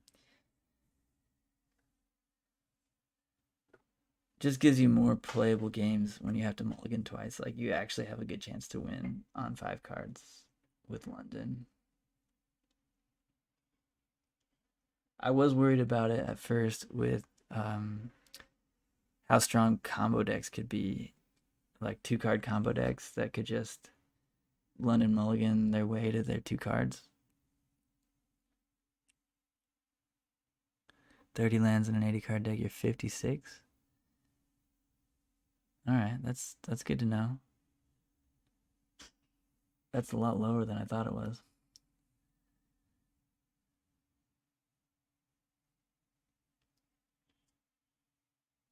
Huh. 30 lands is equal to, I guess it's equal to less than 23. Yeah, I guess it's 22. Yeah, I guess that makes sense. So if you're 56 to have 4 lands by turn 4, you're probably like 70 to have 3 by 3. Is that close? Maybe it's like 60 something. It's still kind of low. It's not great. What is my opponent doing here? They like didn't sideboard. Or they did sideboard, but we've just been chilling this whole time. Thanks for doing the math there, Karen. How you doing?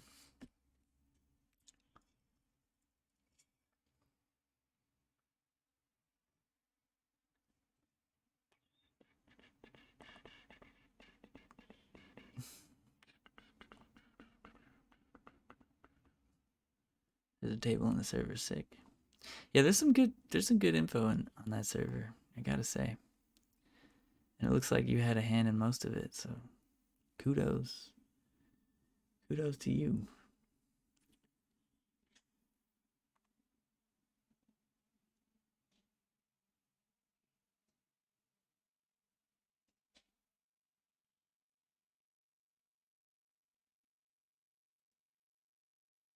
What's our opponent doing here? I think our opponent might have disconnected.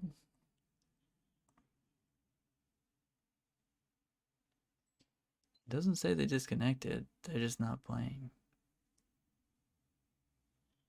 Interesting.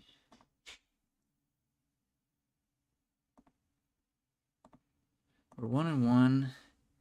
Going into game 3 here against Death Shadow. And our opponent decided too many Squad Hawks. I don't know what they decided here, but we're apparently not playing. Oops.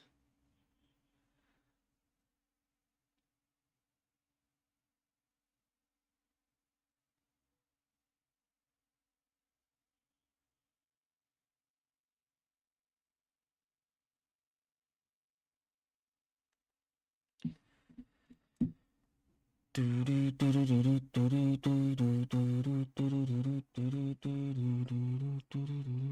this is the list that we're on right now. Spirited Companion is the card I'm least sold on, I would say, but I mean, it's just value. And you can't really play Leonin Arbiter when you're playing for Stoneforge and for Ranger-Captain, at least in my opinion. I think that's, and for Squad Hawk. I think maybe you could get away with like 6 search effects and Arbiter, but not 12. That's just too many. But I do love the value train that you get off Squad Hawk, Spirited Companion. And then you do have a lot of like kind of chaff, like 3 extra Squad Hawks, 3 extra 1/1 flyers that you can pass, or you can pitch to Solitude and Force of Virtue, which turn all your other mopey 1/1s into like an actual clock. And like Ranger-Captain gets you a 4 power thing and a 2 power thing. When Force of Virtue's in play, Flickerwisp being like a serious clock with Force of Virtue in play, sweet. Thalia being a 3 power first striker can really swing some combats. You do have to watch out though with Thalia in play. Force of Virtue still costs 1 on their turn, but usually you can play around that. It's cute as heck. Yeah, the Spirited Companion is pretty cute. It's pretty cute. Let's say.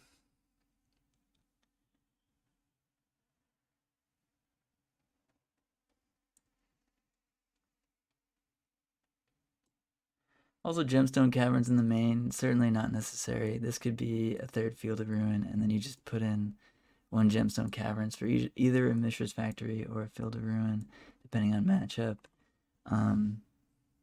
When you're on the draw, playing the one in the main deck is certainly not like necessary. It was nice. We did have a game 1 where we were on the draw and we played the Gemstone Caverns this league, which was nice, but I think we lost that game anyway to Tron. So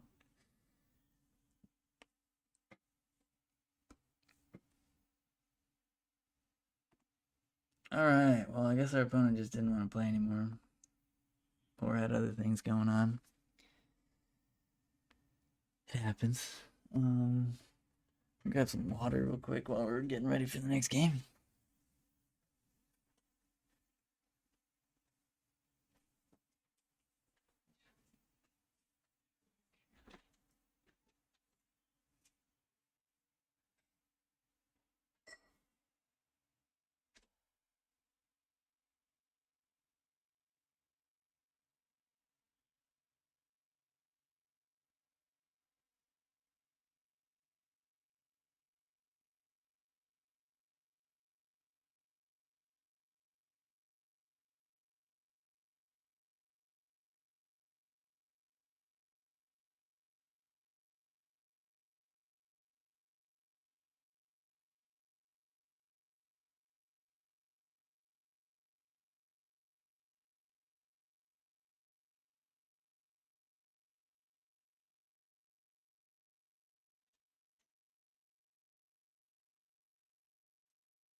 Made it back in time.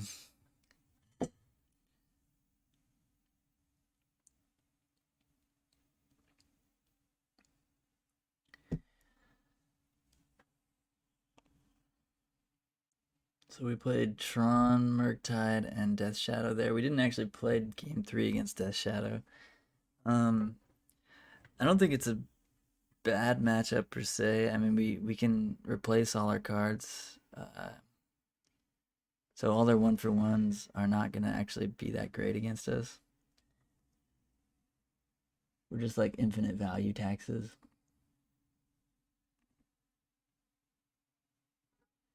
Sounds interesting. I think I'll keep it on the draw here.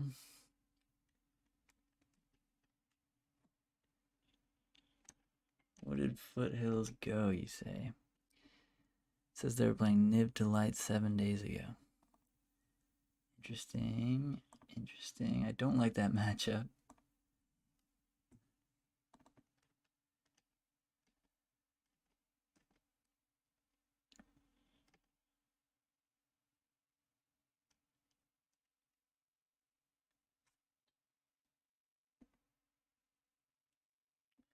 Looks like probably Nib to Light with Indratha Triome. Yeah, it's got to be Nib to Light.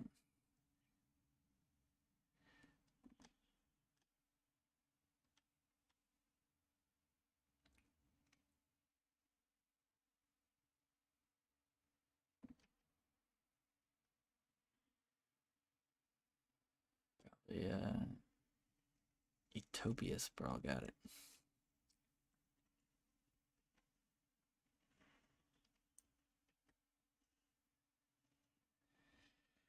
All right.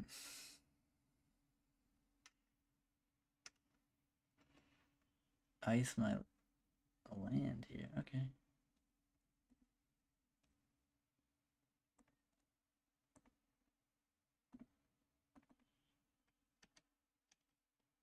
Could have got in for 2. Maybe should have. Pitching a Solitude here, since Solitude's not that great in this matchup, I don't think. Tef Daddy. That's not great. Teferino. That is not ideal.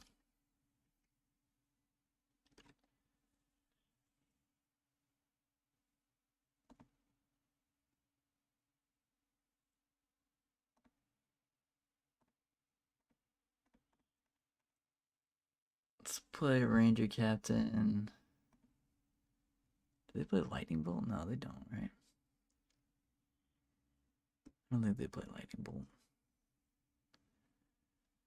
Yeah, we're 3-0. Oh. Giant Killer can kill Niv, which they could play next turn. We have Solitudes for Niv. But I still think we grab Giant Killer, why not?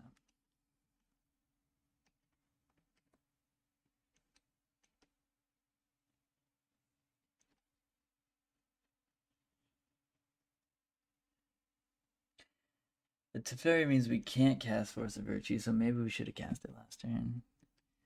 I do kind of regret that.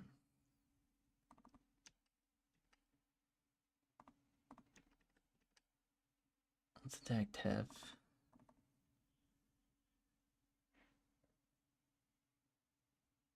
Kaya's Guile. Ugh. Ugh.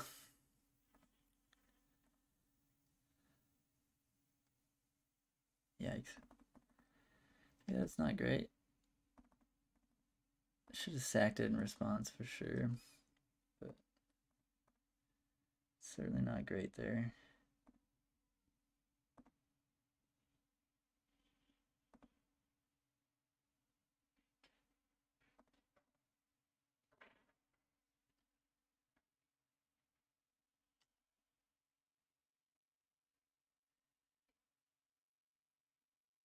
Again, can't force a virtue here. It should be in play already.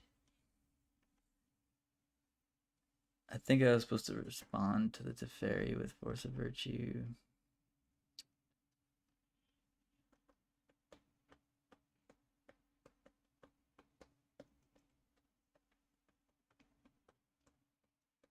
Pitching one of the Solitudes, probably.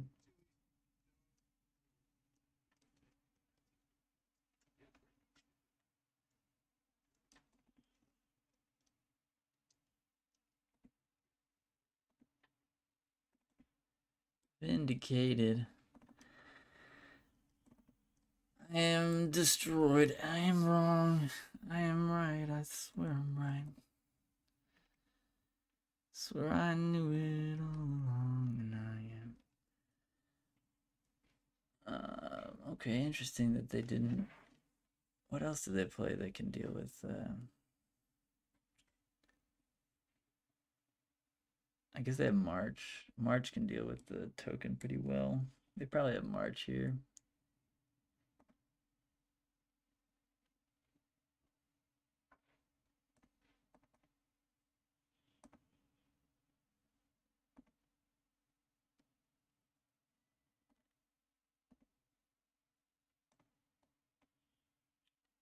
Got to attack Tef, unfortunately, because he can just bounce it. Here's the March. Yeah, they had it all. But no Niv, so I guess that's kind of good.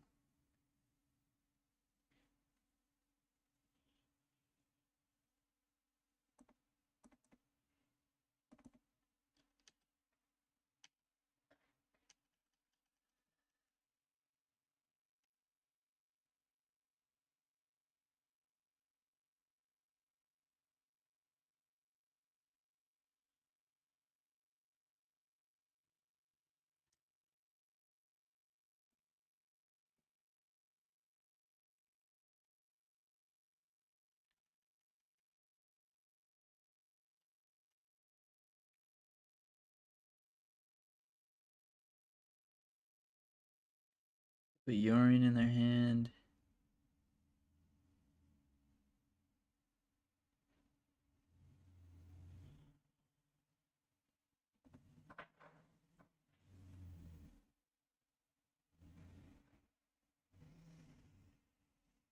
I'd love to kill Teferi here, which we can do by blinking the spirit token. But the problem with blinking the spirit token is then we can't blink Kaldra.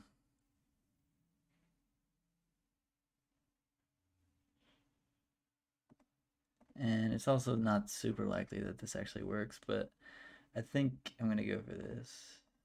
I'd like to get the Tef off the board at some point here.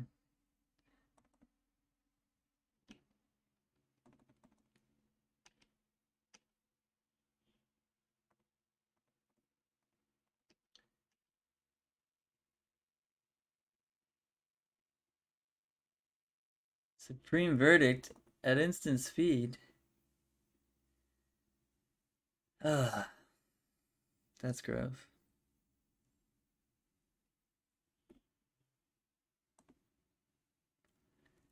That makes me want to scoop.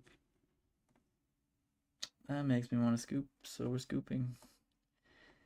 Alright.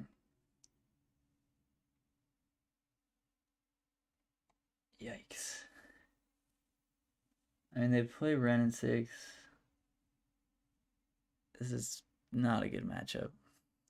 I don't like this at all.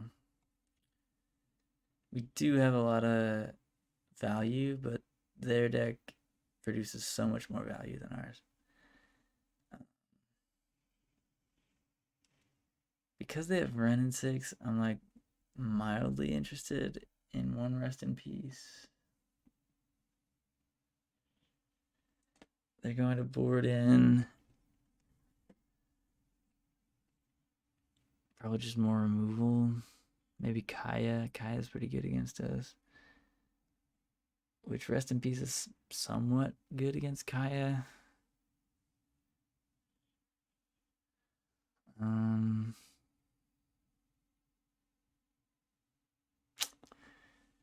It's all kind of rough here.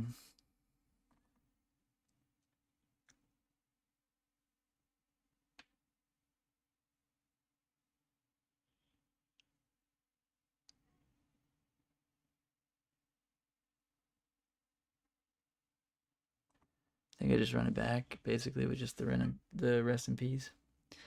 Not much to sideboard for this type of strategy. If we had Aven Mind Sensor, it would be pretty good, but we don't in the 70 or the 95. Yeah, I think this is a pretty bad matchup. Not the most popular modern deck, so not like the end of the world that we have such a bad matchup here, but it's definitely not great. What do we want to put to the bottom? Maybe Emeria's Call. Even though we do want to hit our third land drop, I think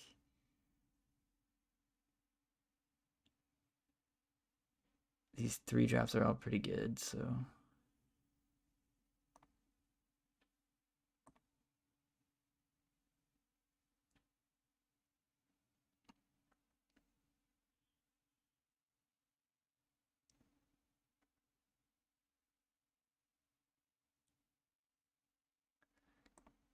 Yeah, the Teferi was rough there because they were able to protect it. We kept trying to kill it and they kept having removal. And that's just kind of how it goes with that card. That's why that card is like infinite ticks and just considered one of the better planeswalkers ever printed.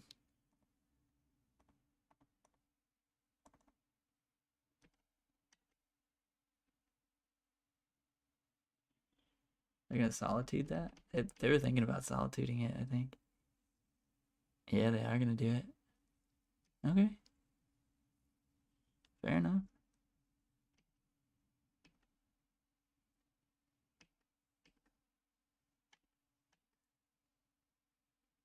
I think that's fine.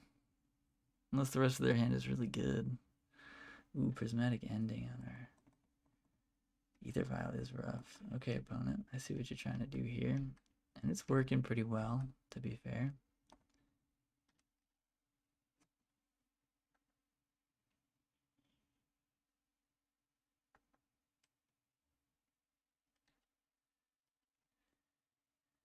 I'm going super resource light, trying to keep us off stuff, but we might be just fine about it.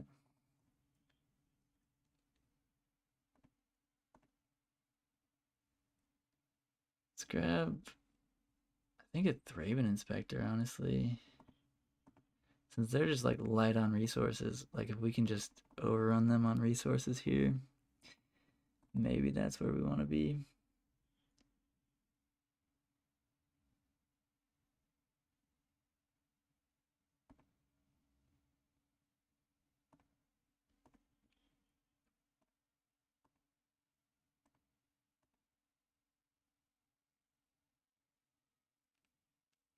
Oh yeah, I mean they're definitely trying to buy time, but they definitely put themselves at a card disadvantage by solituding our land there in order to go up on lands.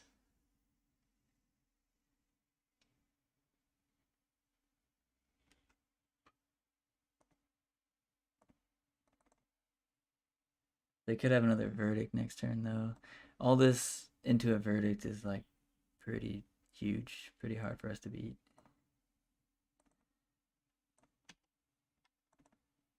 And they definitely play Verdict. And they play Bring to Light, which can go get Verdict. They basically play, like, 5 copies of Verdict.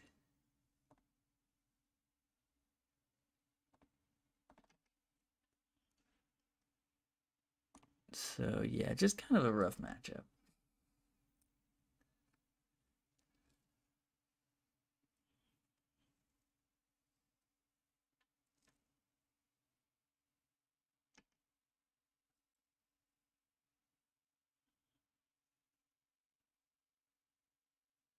Nasty. Go to land. Do have a land. Glad we saved our Skyclave here. Get the Omnathi. Play the Giver, I guess. Play this tapped.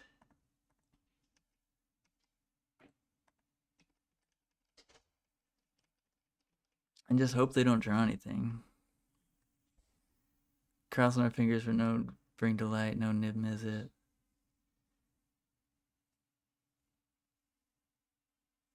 Looks like something big here. Oh, Sky Nomad, sure. I guess they get to draw 2 cards off this, which is pretty bad for us. To be completely fair. Pretty goddamn bad.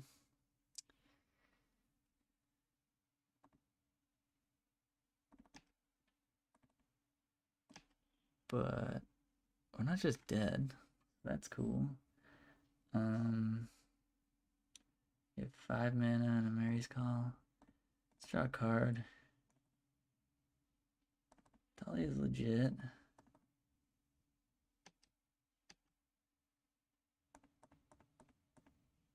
I think we swing and just give protection to whatever they block here.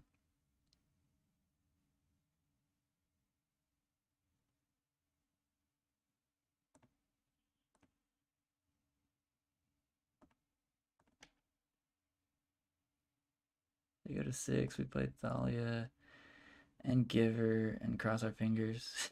That's kind of where we're at.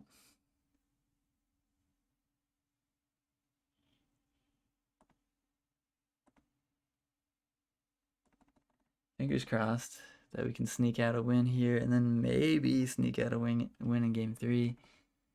Is unlikely, but that's pretty good. That's a good start for us.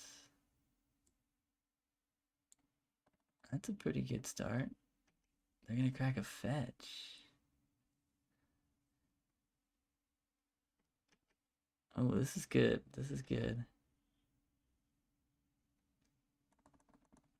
Okay, that's great.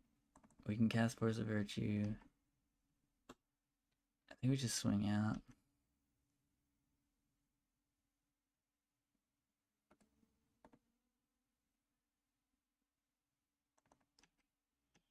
Even though we have 2 Givers there, I think swinging out's actually better.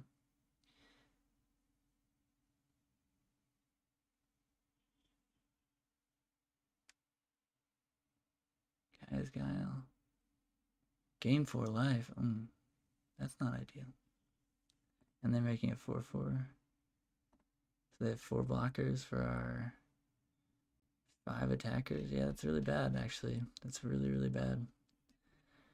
Maybe should have held back both Givers and just won the game like that. Well, they were going to gain 4 life regardless. Alright, that's really bad. That's really bad. It's really, really quite bad. Watch out, kitty. Hey!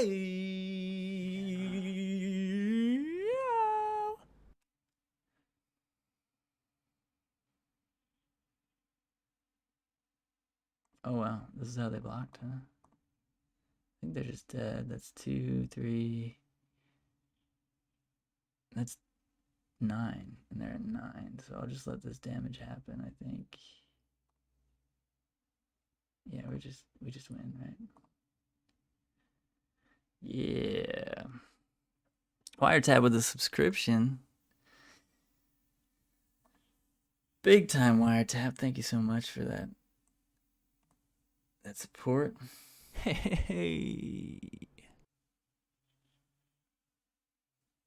Really appreciate that. Here on the draw, I think we bust down these Field of Ruins.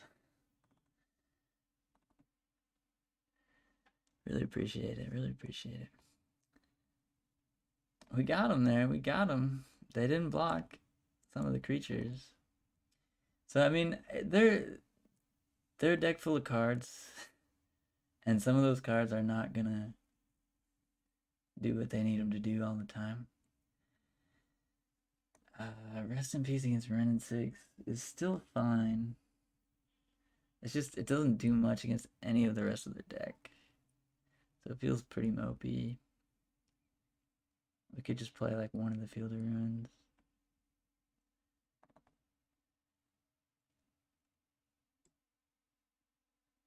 Wait, does Drannith Magistrate stop Bring to Light?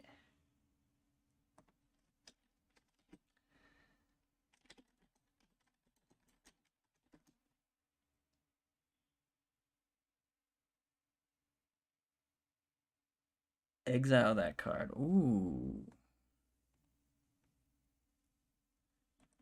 Drannith Magistrate.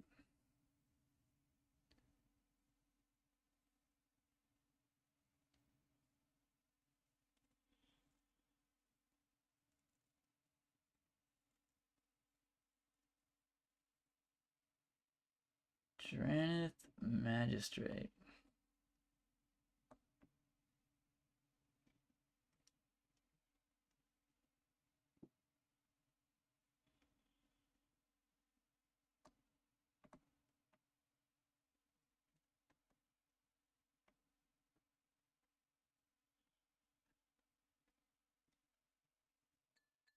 Hey, show cat. My cat is trying to just get right in front of the screen. Maybe 3 Drannith. I don't want to draw too many of them. But it is good against Bring to Light.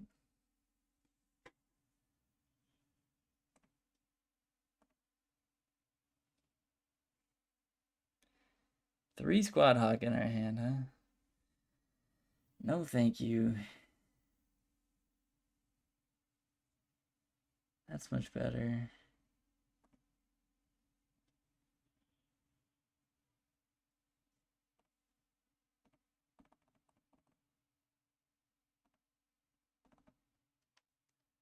Opponent mulled to 6, so did we. Not a great draw. Batterskull. Certainly not what we wanted to draw there.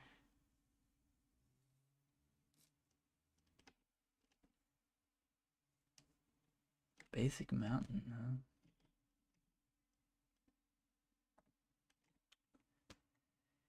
Stoneforge. Can't protect Stoneforge, so it's not the best thing to play here. I think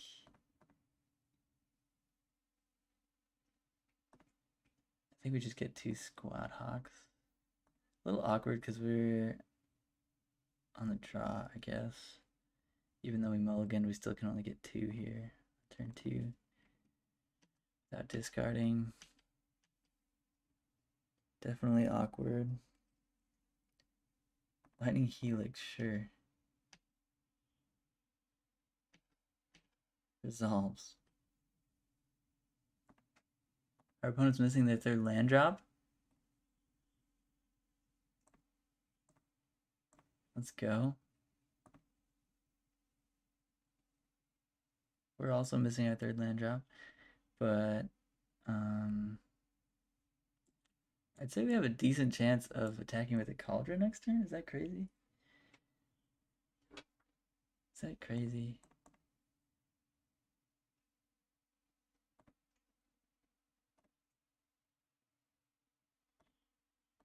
That might be crazy.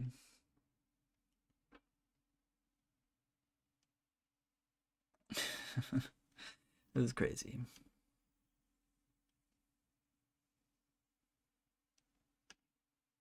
Damn. We would love to blink that land, which we cannot do because we don't have a third land, nor do we have. Yikes. Alright, well. Deck didn't really hook us up there with a way to punish our opponent's bad draw. But we'll take it, I guess.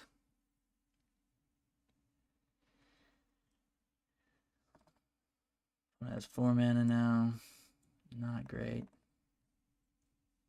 Ndatha makes what? White, black, green. Prismatic ending, sure. I think we play Drannith now.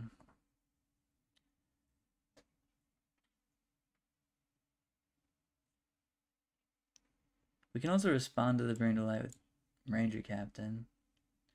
So we could play Ranger-Captain first.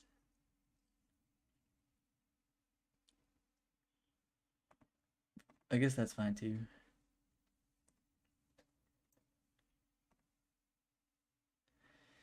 And I think we get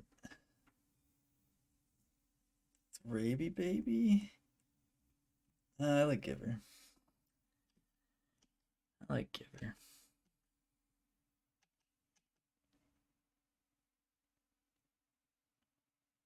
I guess if they bring to light though, yeah, actually that doesn't work. We should have played Drannith there because they can still go get Niv Mizzet, and it's non-creature spell. So I think we just get got here by this bring to light. Yeah, I should have. Oh, I'm not. Okay, that's fine. I'm not. I guess we don't have to do this now. We can do this whenever. It doesn't really change anything. Eiganjo is also pretty sick. But I think the 4th land is going to be more important here. So I think we pitch Giver. Awkwardly. Or we could pitch Squad Hawk. I guess they're about the same.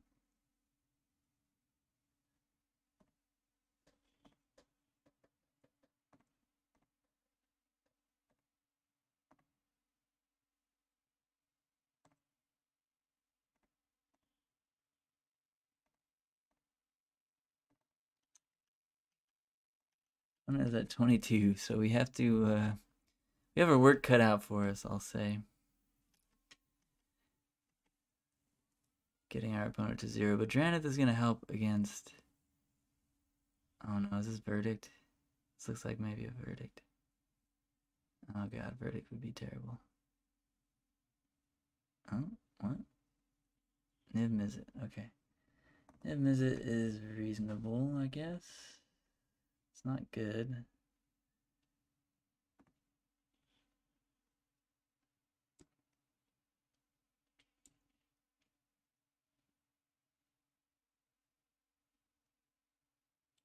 How do we know what cards they put in their hand here?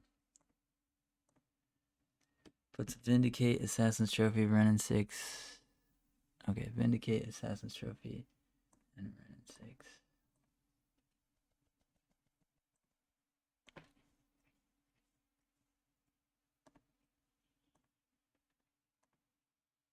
Okay. No, Kitty. You can't go up here and just be in my way, okay? Alright. That's their turn. We did draw the land for Sword of Fire and Ice.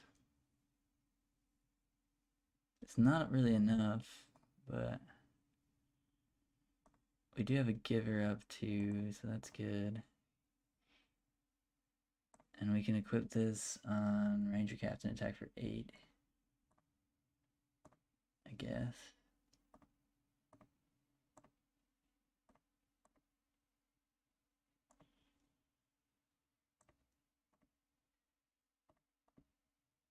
Still need 2 more turns to actually kill them.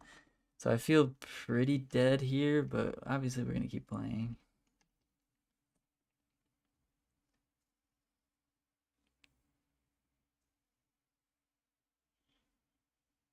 Since we do have a shot.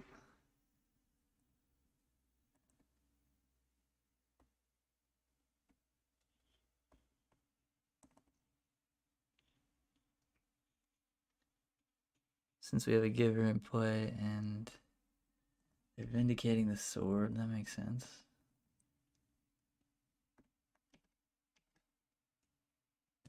They have Ass Trophy and Ren and 6 in hand, plus 2 other cards we don't know about. And 4 mana up. Apparently just holding up Ass Trophy.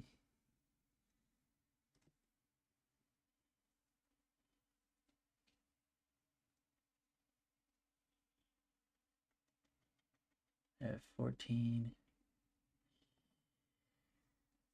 Oof. That Niv is definitely holding us up pretty well. Drawing Aether Vial there was not ideal.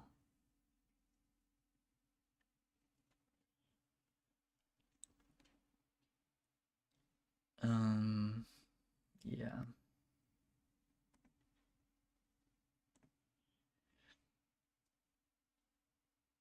Gonna give this pro black, I guess.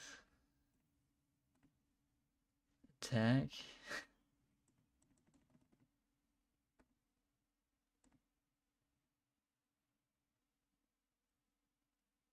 And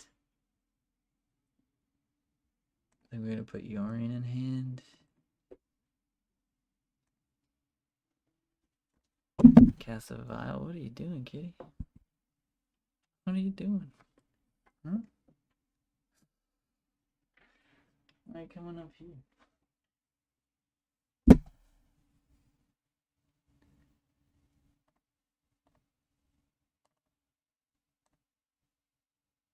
Trophy on the Force of Virtue.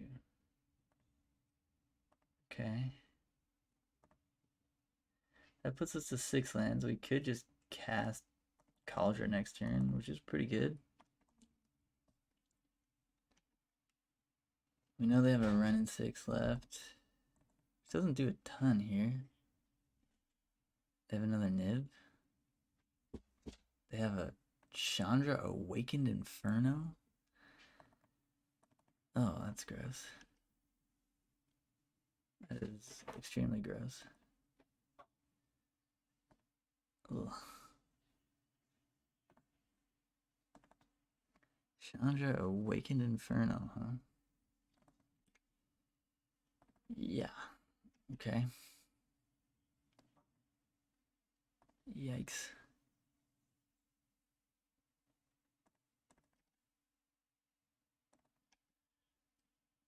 Land?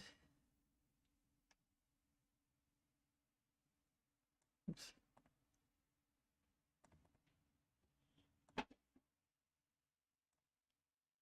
That's a land.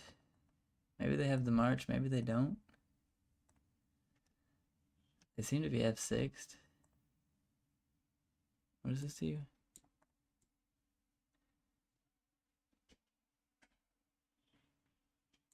Yeah, we just attack them. They're gonna go to 2. Alright.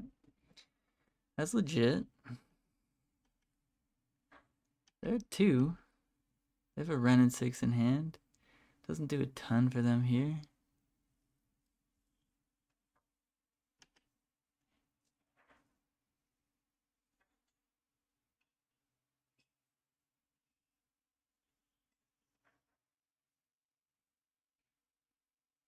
Pull out your swords, chat. It's a raid. They put Yorion in their hand and they can cast Yorion. So they could just chump block the Germ with. They don't really have any good plan. Oh, they have Utopia Sprawl. Never mind.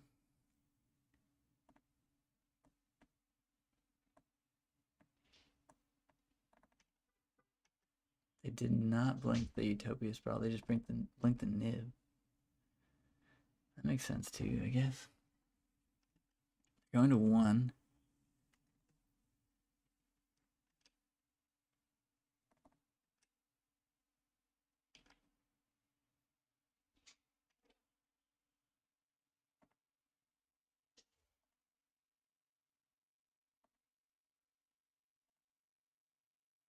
Tech Edge. Tech Edge doesn't win us the game.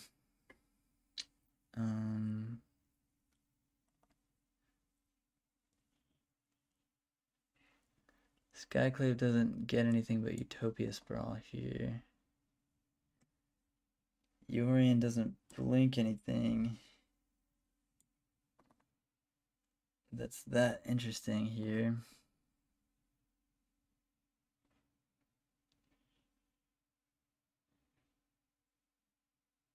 Tech Edge killing that is pretty good. We probably still will do that. But we either play Batterskull or Yorion. I suppose it's Batterskull.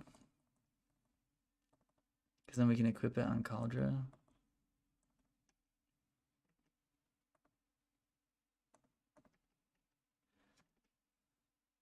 What did they put in their hand?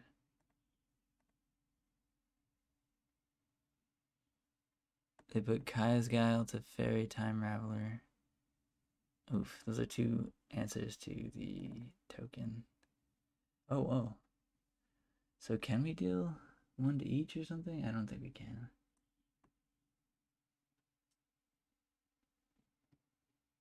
Let's do it like that. Exile that thing. They have 2 answers to our germ token, but we can just equip whatever with it. Like we can equip Batterskull with Kaldra.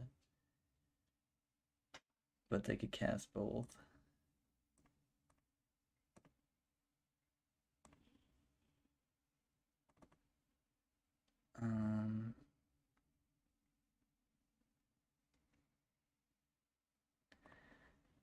I think we just play Batterskull. And then we can blink those things next turn. Not 100% sure. It's an interesting game. Playing kind of slow, obviously. We have never seen a modern deck that runs a combination of Yorion, Niv, 6-mana Chandra. Yeah, 6-mana Chandra is interesting for sure. Skyclave and Factory. Yeah, both their things were 5 mana, or all 3 of their things were over 4 mana. Bounce our homie, yeah, you got it. And they have Kaya's Guile. They might just cast here. Oh, they can't cast it. Chandra's Inferno, they're dealing X damage. Okay. Vile Skyclave can get the fairy, I guess. Bruce Bye, what's up?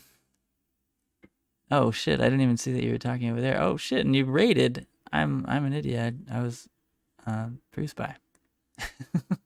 Bruce Bye, thanks so much for the raid. Welcome everybody from Bruce Bye's channel. I was not looking at the chat for a second there. Really appreciate you. Anybody from my stream that doesn't know Bruce Bye, obviously give him a follow. He plays really fun decks and is a really fun guy to hang out with.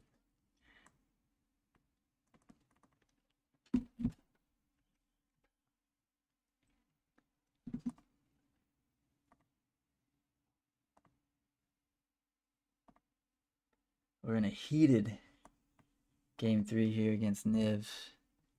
That's a pretty good draw. They're at 1. And they have Kaya's Guile in hand, which they can cast.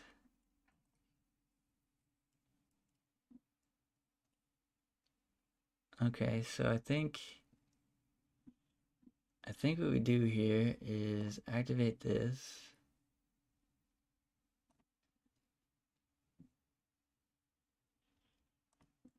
Play Skyclave. Skyclave the Teferi. Oh, I guess we should have gone for Abundant Growth, actually. Yeah, it was Abundant Growth there. That was wrong. Whoops. shit. Yeah, I think that was wrong. I think that was definitely wrong.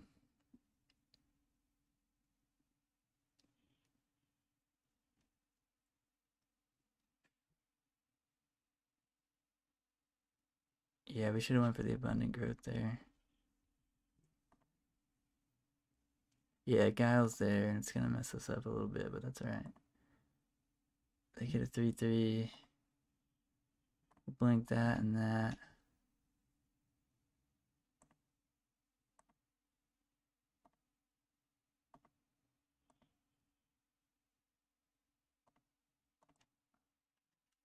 I should have definitely hit the abundant growth to force them to Skyclave or to Kai's Gal right then. But so what else? Yeah, we saw both the cards that they put in their hand with the second nip trigger.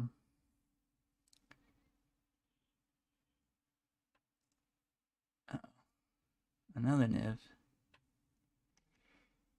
Not ideal. Not ideal.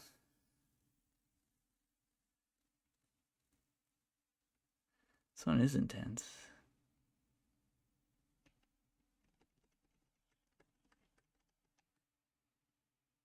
We have 4 attackers to their 2 blockers here. What do they put in hand with? They put Kaya, General Ferris, and Ren and 6 into their hands. So they can't cast any of those. Okay. We'll leave it on 3. So I think we can win the game this turn. Gemstone Caverns, not ideal, but giant kill the Niv Mizzet, I guess.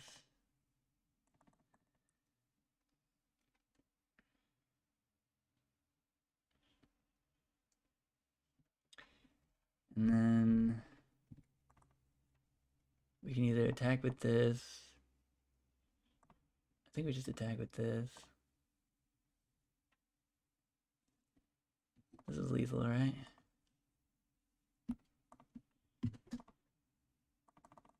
I don't know. Are you dead? I don't know. I think they're dead. They could have something with 1 mana there, but what 1 mana card? I guess they could have March. Oh, Beseiju. Gross. Okay.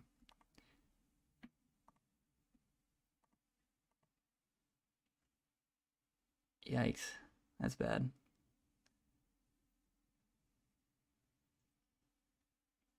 We could have returned Batterskull. Yeah, that would have been better. For sure.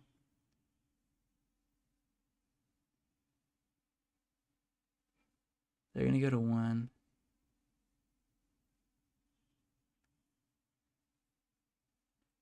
We have 1 minute. So... Yikes. Sick.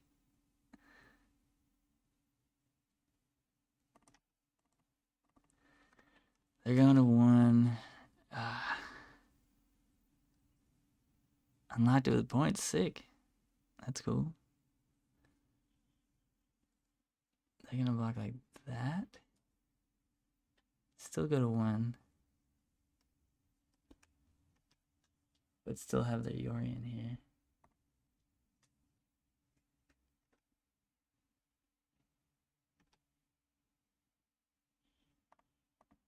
Casting Giant Killer, I guess.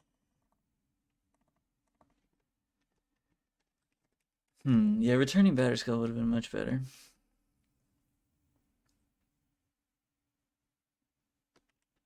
F6 here. Since we've only got 1 minute. I was hoping they were dead. They had a Beseiju to not be dead.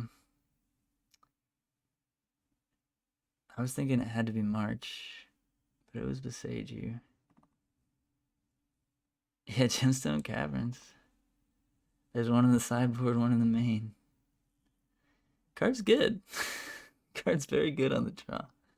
And since we're kind of a a value deck, the like pitching a card in the early game isn't so bad. In this build, we're kind of like value in taxes. And being able to like on the draw play your 2-drop on turn 1 is a huge deal. Especially when we don't have as many hate bears. So like getting Drannith into play on turn 2 or turn 1 can be really nice. I mean, Drannith not as nice because I guess there's no spirit guides anymore, but Thalia on turn 2, Stoneforge, just like bringing the beat down early is kind of a big deal.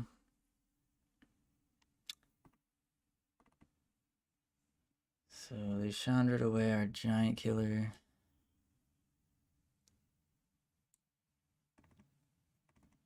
They're at 1.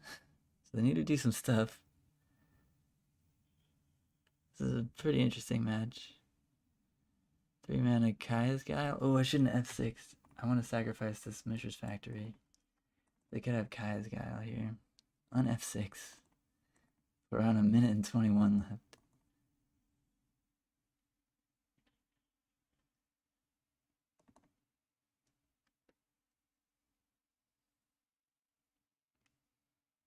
General Ferris Rockrick.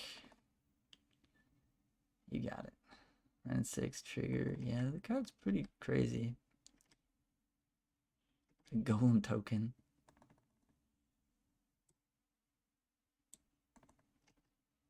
Got Beseiju back. To kill Aether Vial, I guess. It's pretty strong, pretty strong.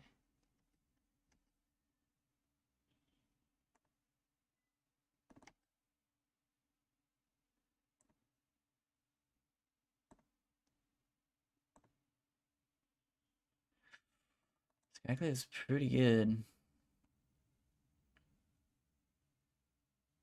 They obviously have a spell here, but let's make him use it.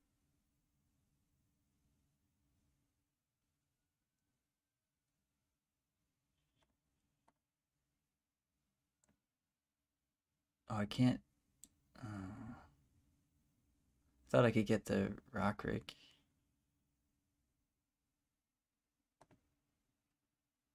Yikes. Yikes.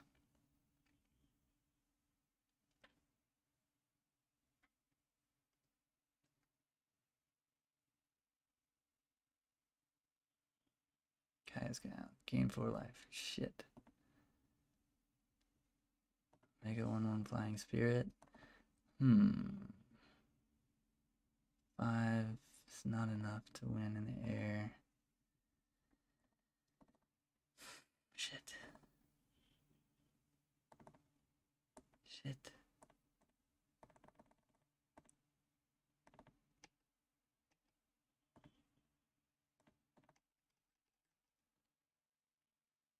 Nine seconds.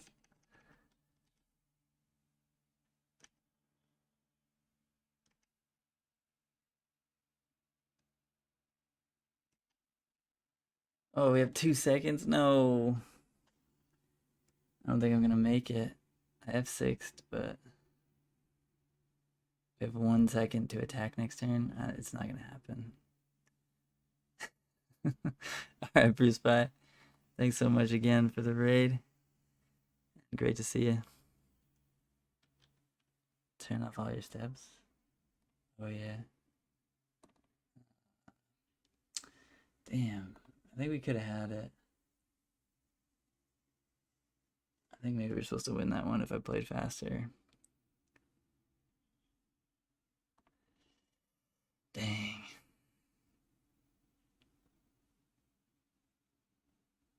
Yeah, I definitely played pretty slow that match. That's on me. I think we... I mean, obviously they could have had something to deal with the beefy Yorion, but it was a great game. Yeah, I appreciated that match. I think it's a terrible matchup, but we almost had them. They were up against the ropes there. And potentially we win that game if I played faster. They cast Niv Mizzet, or they drew cards off Niv Mizzet 3 times that game. And we still almost got them. Potentially did get them if I played faster. I was just moving cats away from my keyboard and in general just playing too slow.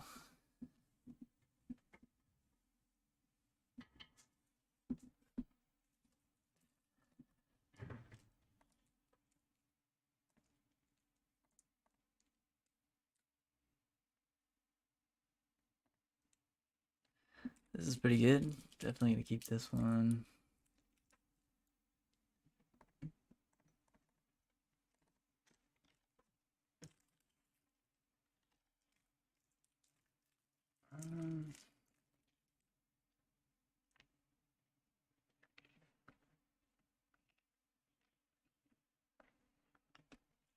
I guess F6ing here is maybe not correct.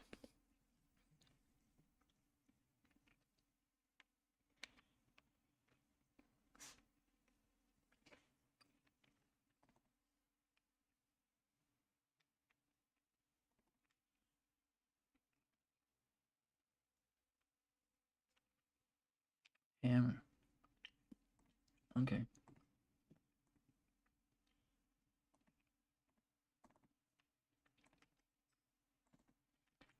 It's a really good draw. We don't have any actual removal in our hand, which is really bad for a hammer matchup here.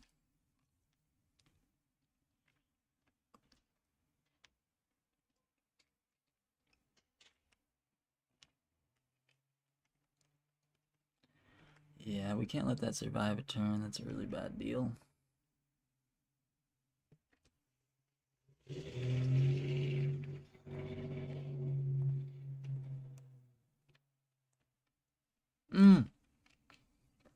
I didn't put Giver into play. Oh no. That's a big punt. Oh god. That's terrible.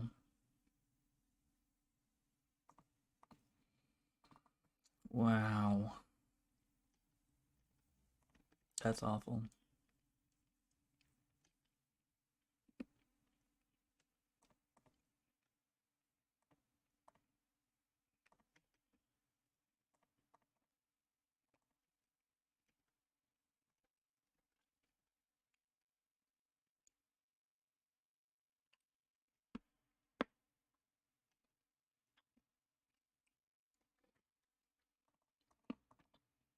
They're attacking?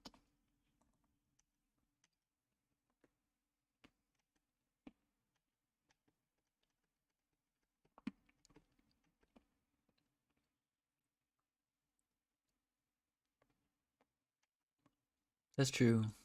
Yeah, you're right. We probably should have. Did we have the apparition in hand already? I thought we just had Flickerwisp at the time. I don't think we had apparition in hand. No, kitty, don't touch the keyboard. But yeah, we didn't have to force there. I like the fact that we could attack into it. I drew into Vial with the companion, maybe. Yeah, I'm not sure. If we had the apparition, yeah, that was definitely bad.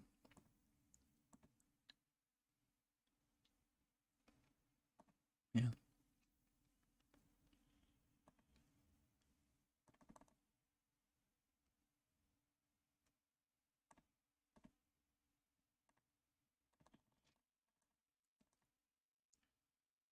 Blacksmith skill. Guess we could have played around that potentially.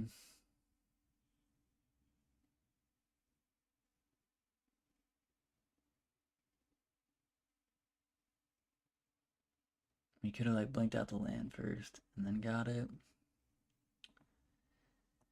Yikes.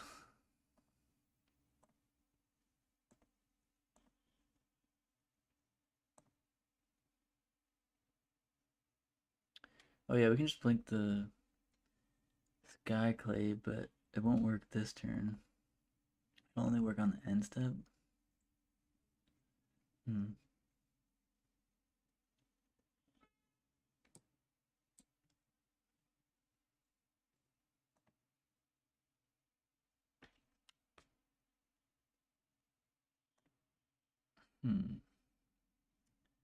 I was off the companion. Oh, got it. Yeah, that makes sense.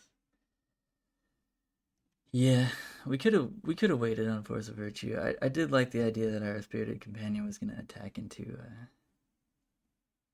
Pierce Steel there. I'm just gonna leave the vial up and not Flickerwisp until necessary here.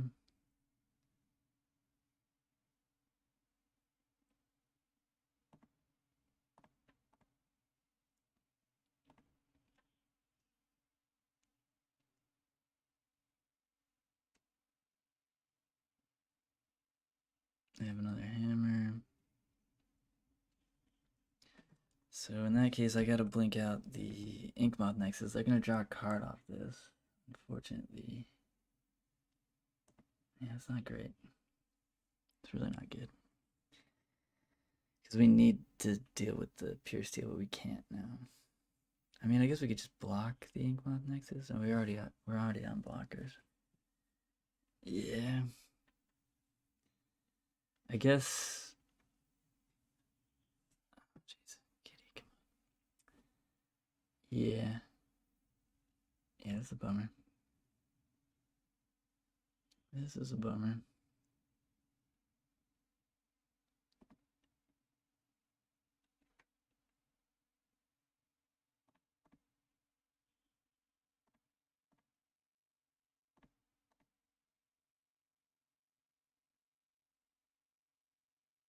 I guess they could add another blacksmith skill. Just kill this there.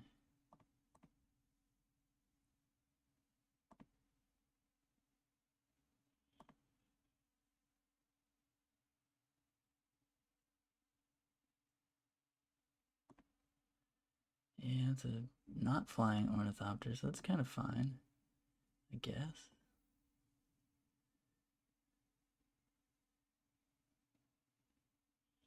We don't have 12 though.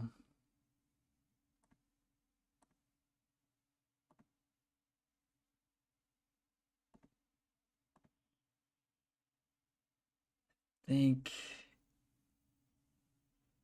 we want to leave it on 3 here.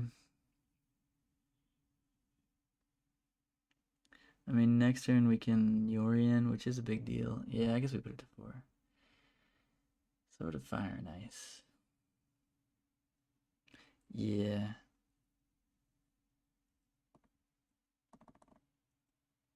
Sword of Fire, nice. We're gonna cast.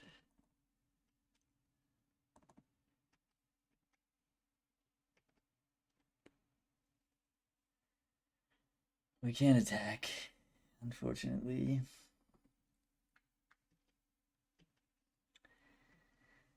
Oh.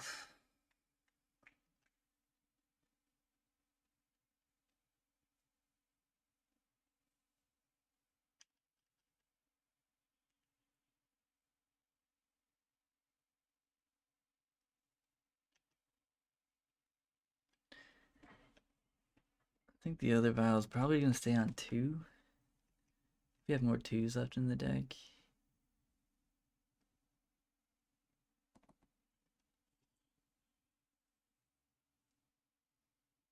I mean, that is if we get another turn here. We're likely to get another turn, though.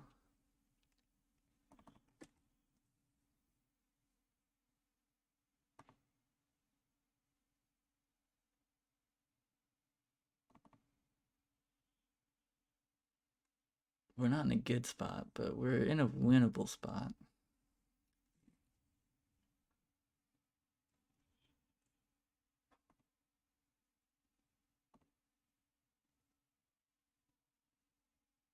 Not attacking with Inkmoth. Interesting. Guess we kind of have to block both.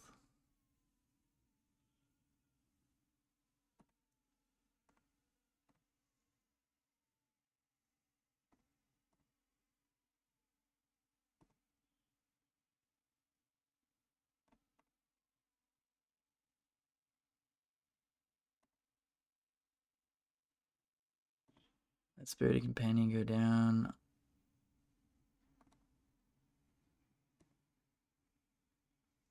Alright.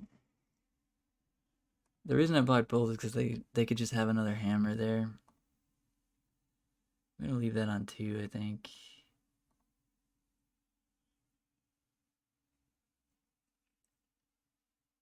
Kaldra.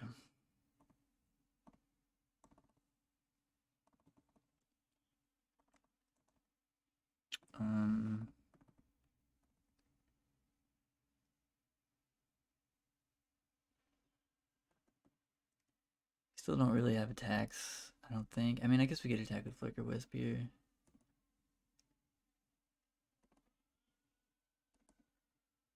Is that risky?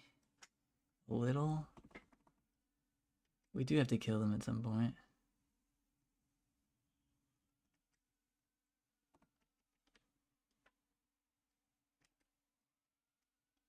But I guess we can blink flicker.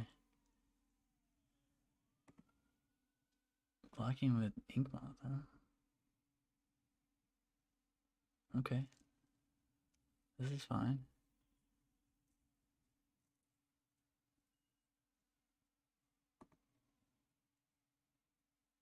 They just took it. Okay. Yorion, blinking Skyclave.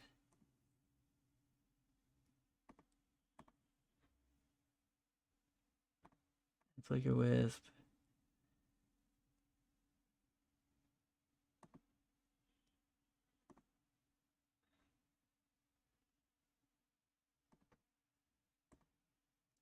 Skyclave eats Pure Steel.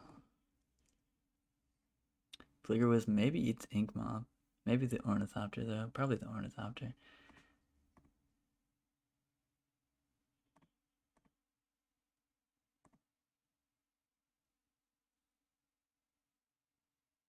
And as long as they don't have a blacksmith skill here, we're in a pretty good spot.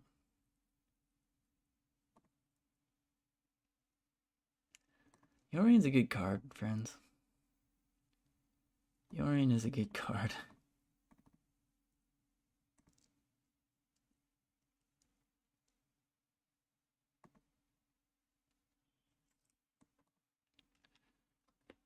Turns out, Yorion is a pretty solid magic card. Wow, yeah, that worked out pretty well. Field of Ruin is good in this matchup, so I'm going to actually cut Mishra's Factory for the second gemstone. And we're going to bring in Commandos and Paths.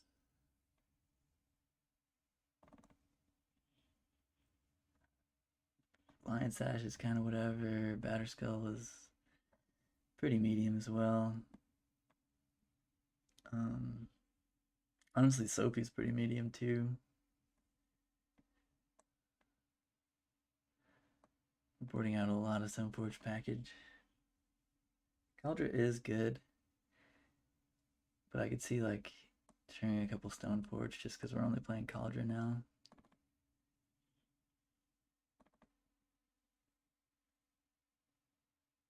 It's either that or like a couple forces. I don't think Thalia is that good on the draw, but it's not that bad.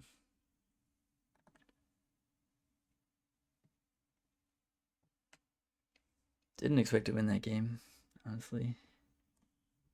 But our opponent flooded out a bit there. Not gonna keep this one colorless lander.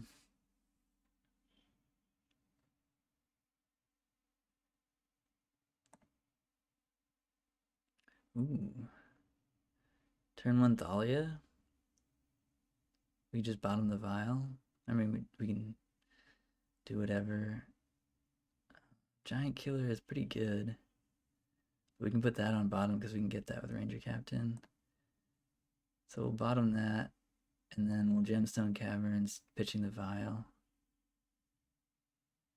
It's a little awkward because Vial is a good card in this matchup, but a turn 1 Thalia is also really good in this matchup. And if we're playing Thalia on turn 1, then what's the point of Cavernsing? I mean, having the Vial.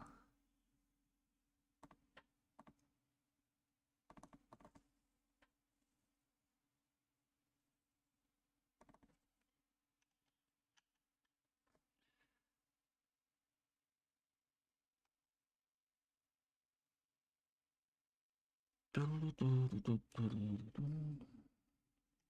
mulled to 5, it looks like.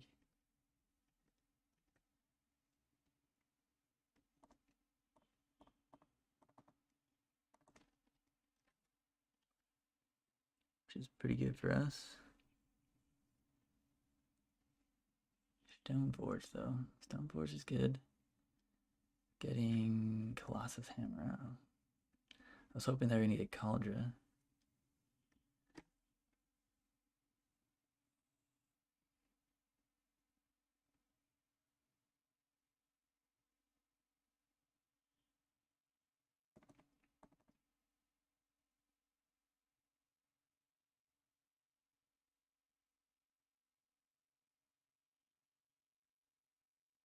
Ranger-Captain Forgiver seems like the best play here.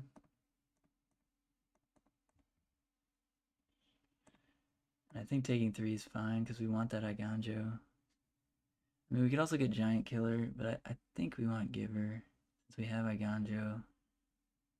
And if they don't put it on next turn, and we can also Flickerwisp whatever they do put it on next turn. Attacking might have been correct there, but I didn't really want to.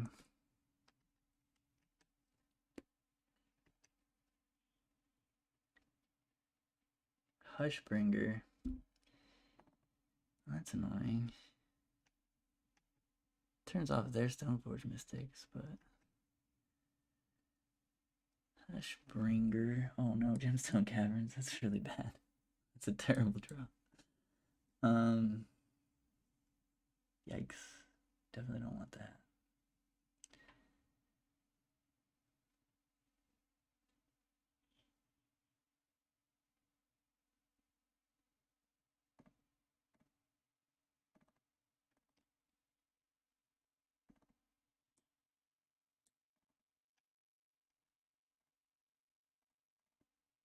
Yeah, I'm getting in there.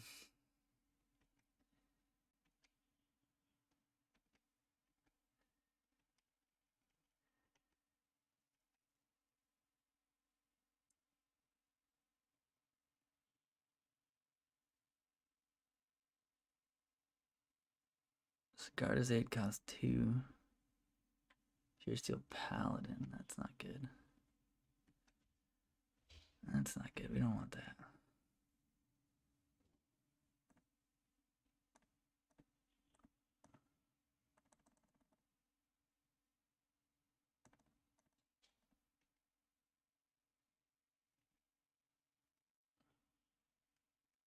That's a good draw. That's a really good draw.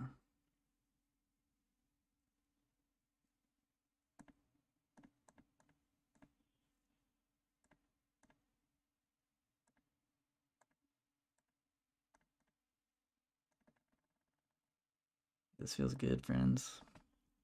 That was a brilliant top deck.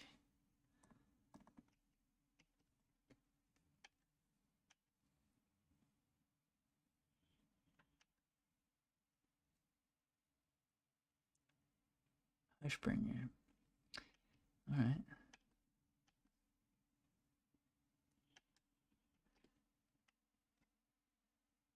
Aether Vial doesn't do much here.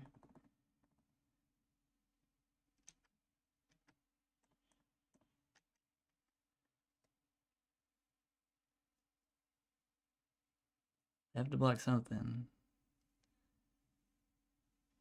They're gonna block 2 things, wow. That's great for us. This is very good news. I'm just gonna play this Flickerwisp.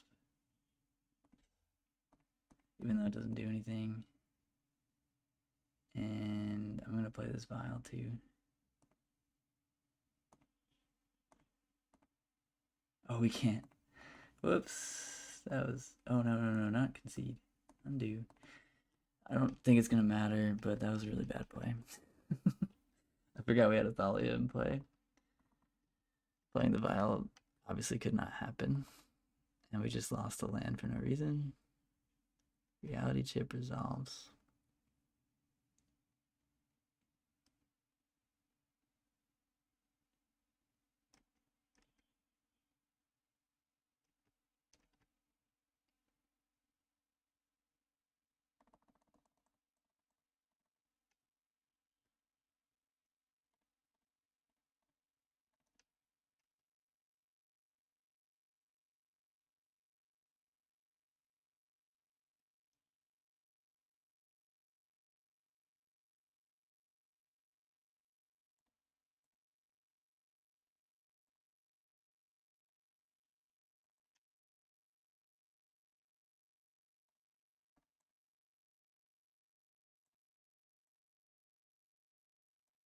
Ultra.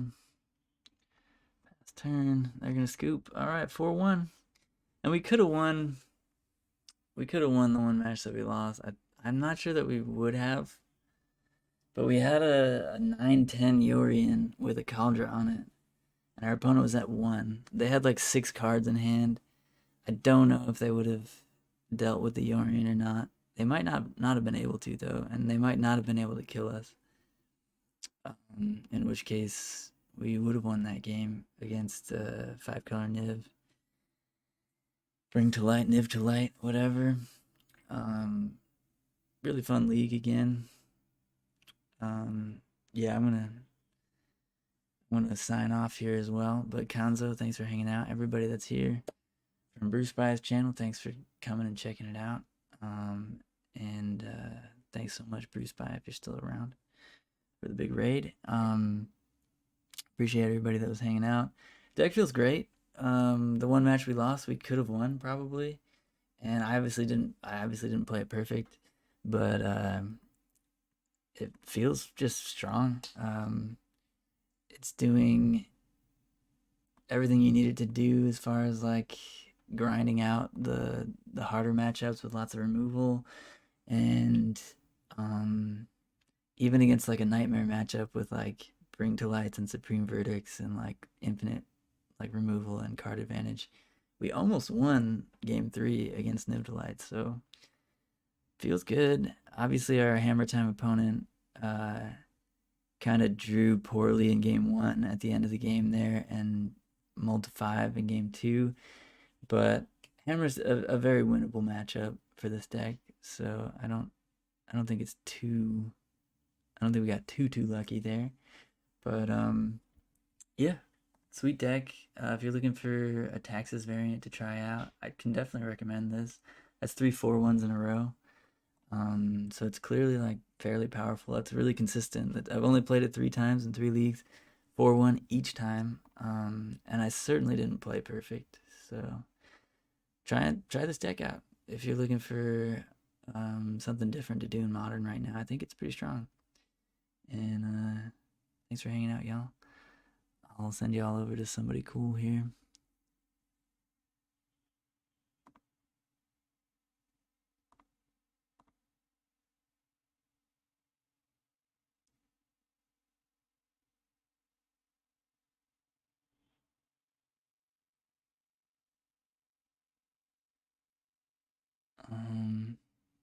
Gonna send y'all over to Nola Gold. Didn't know he was still streaming, but that's great. Really interesting guy. Really nice guy. Met him a few times at a couple GPs. From New Orleans. Definitely check him out. Give him a follow.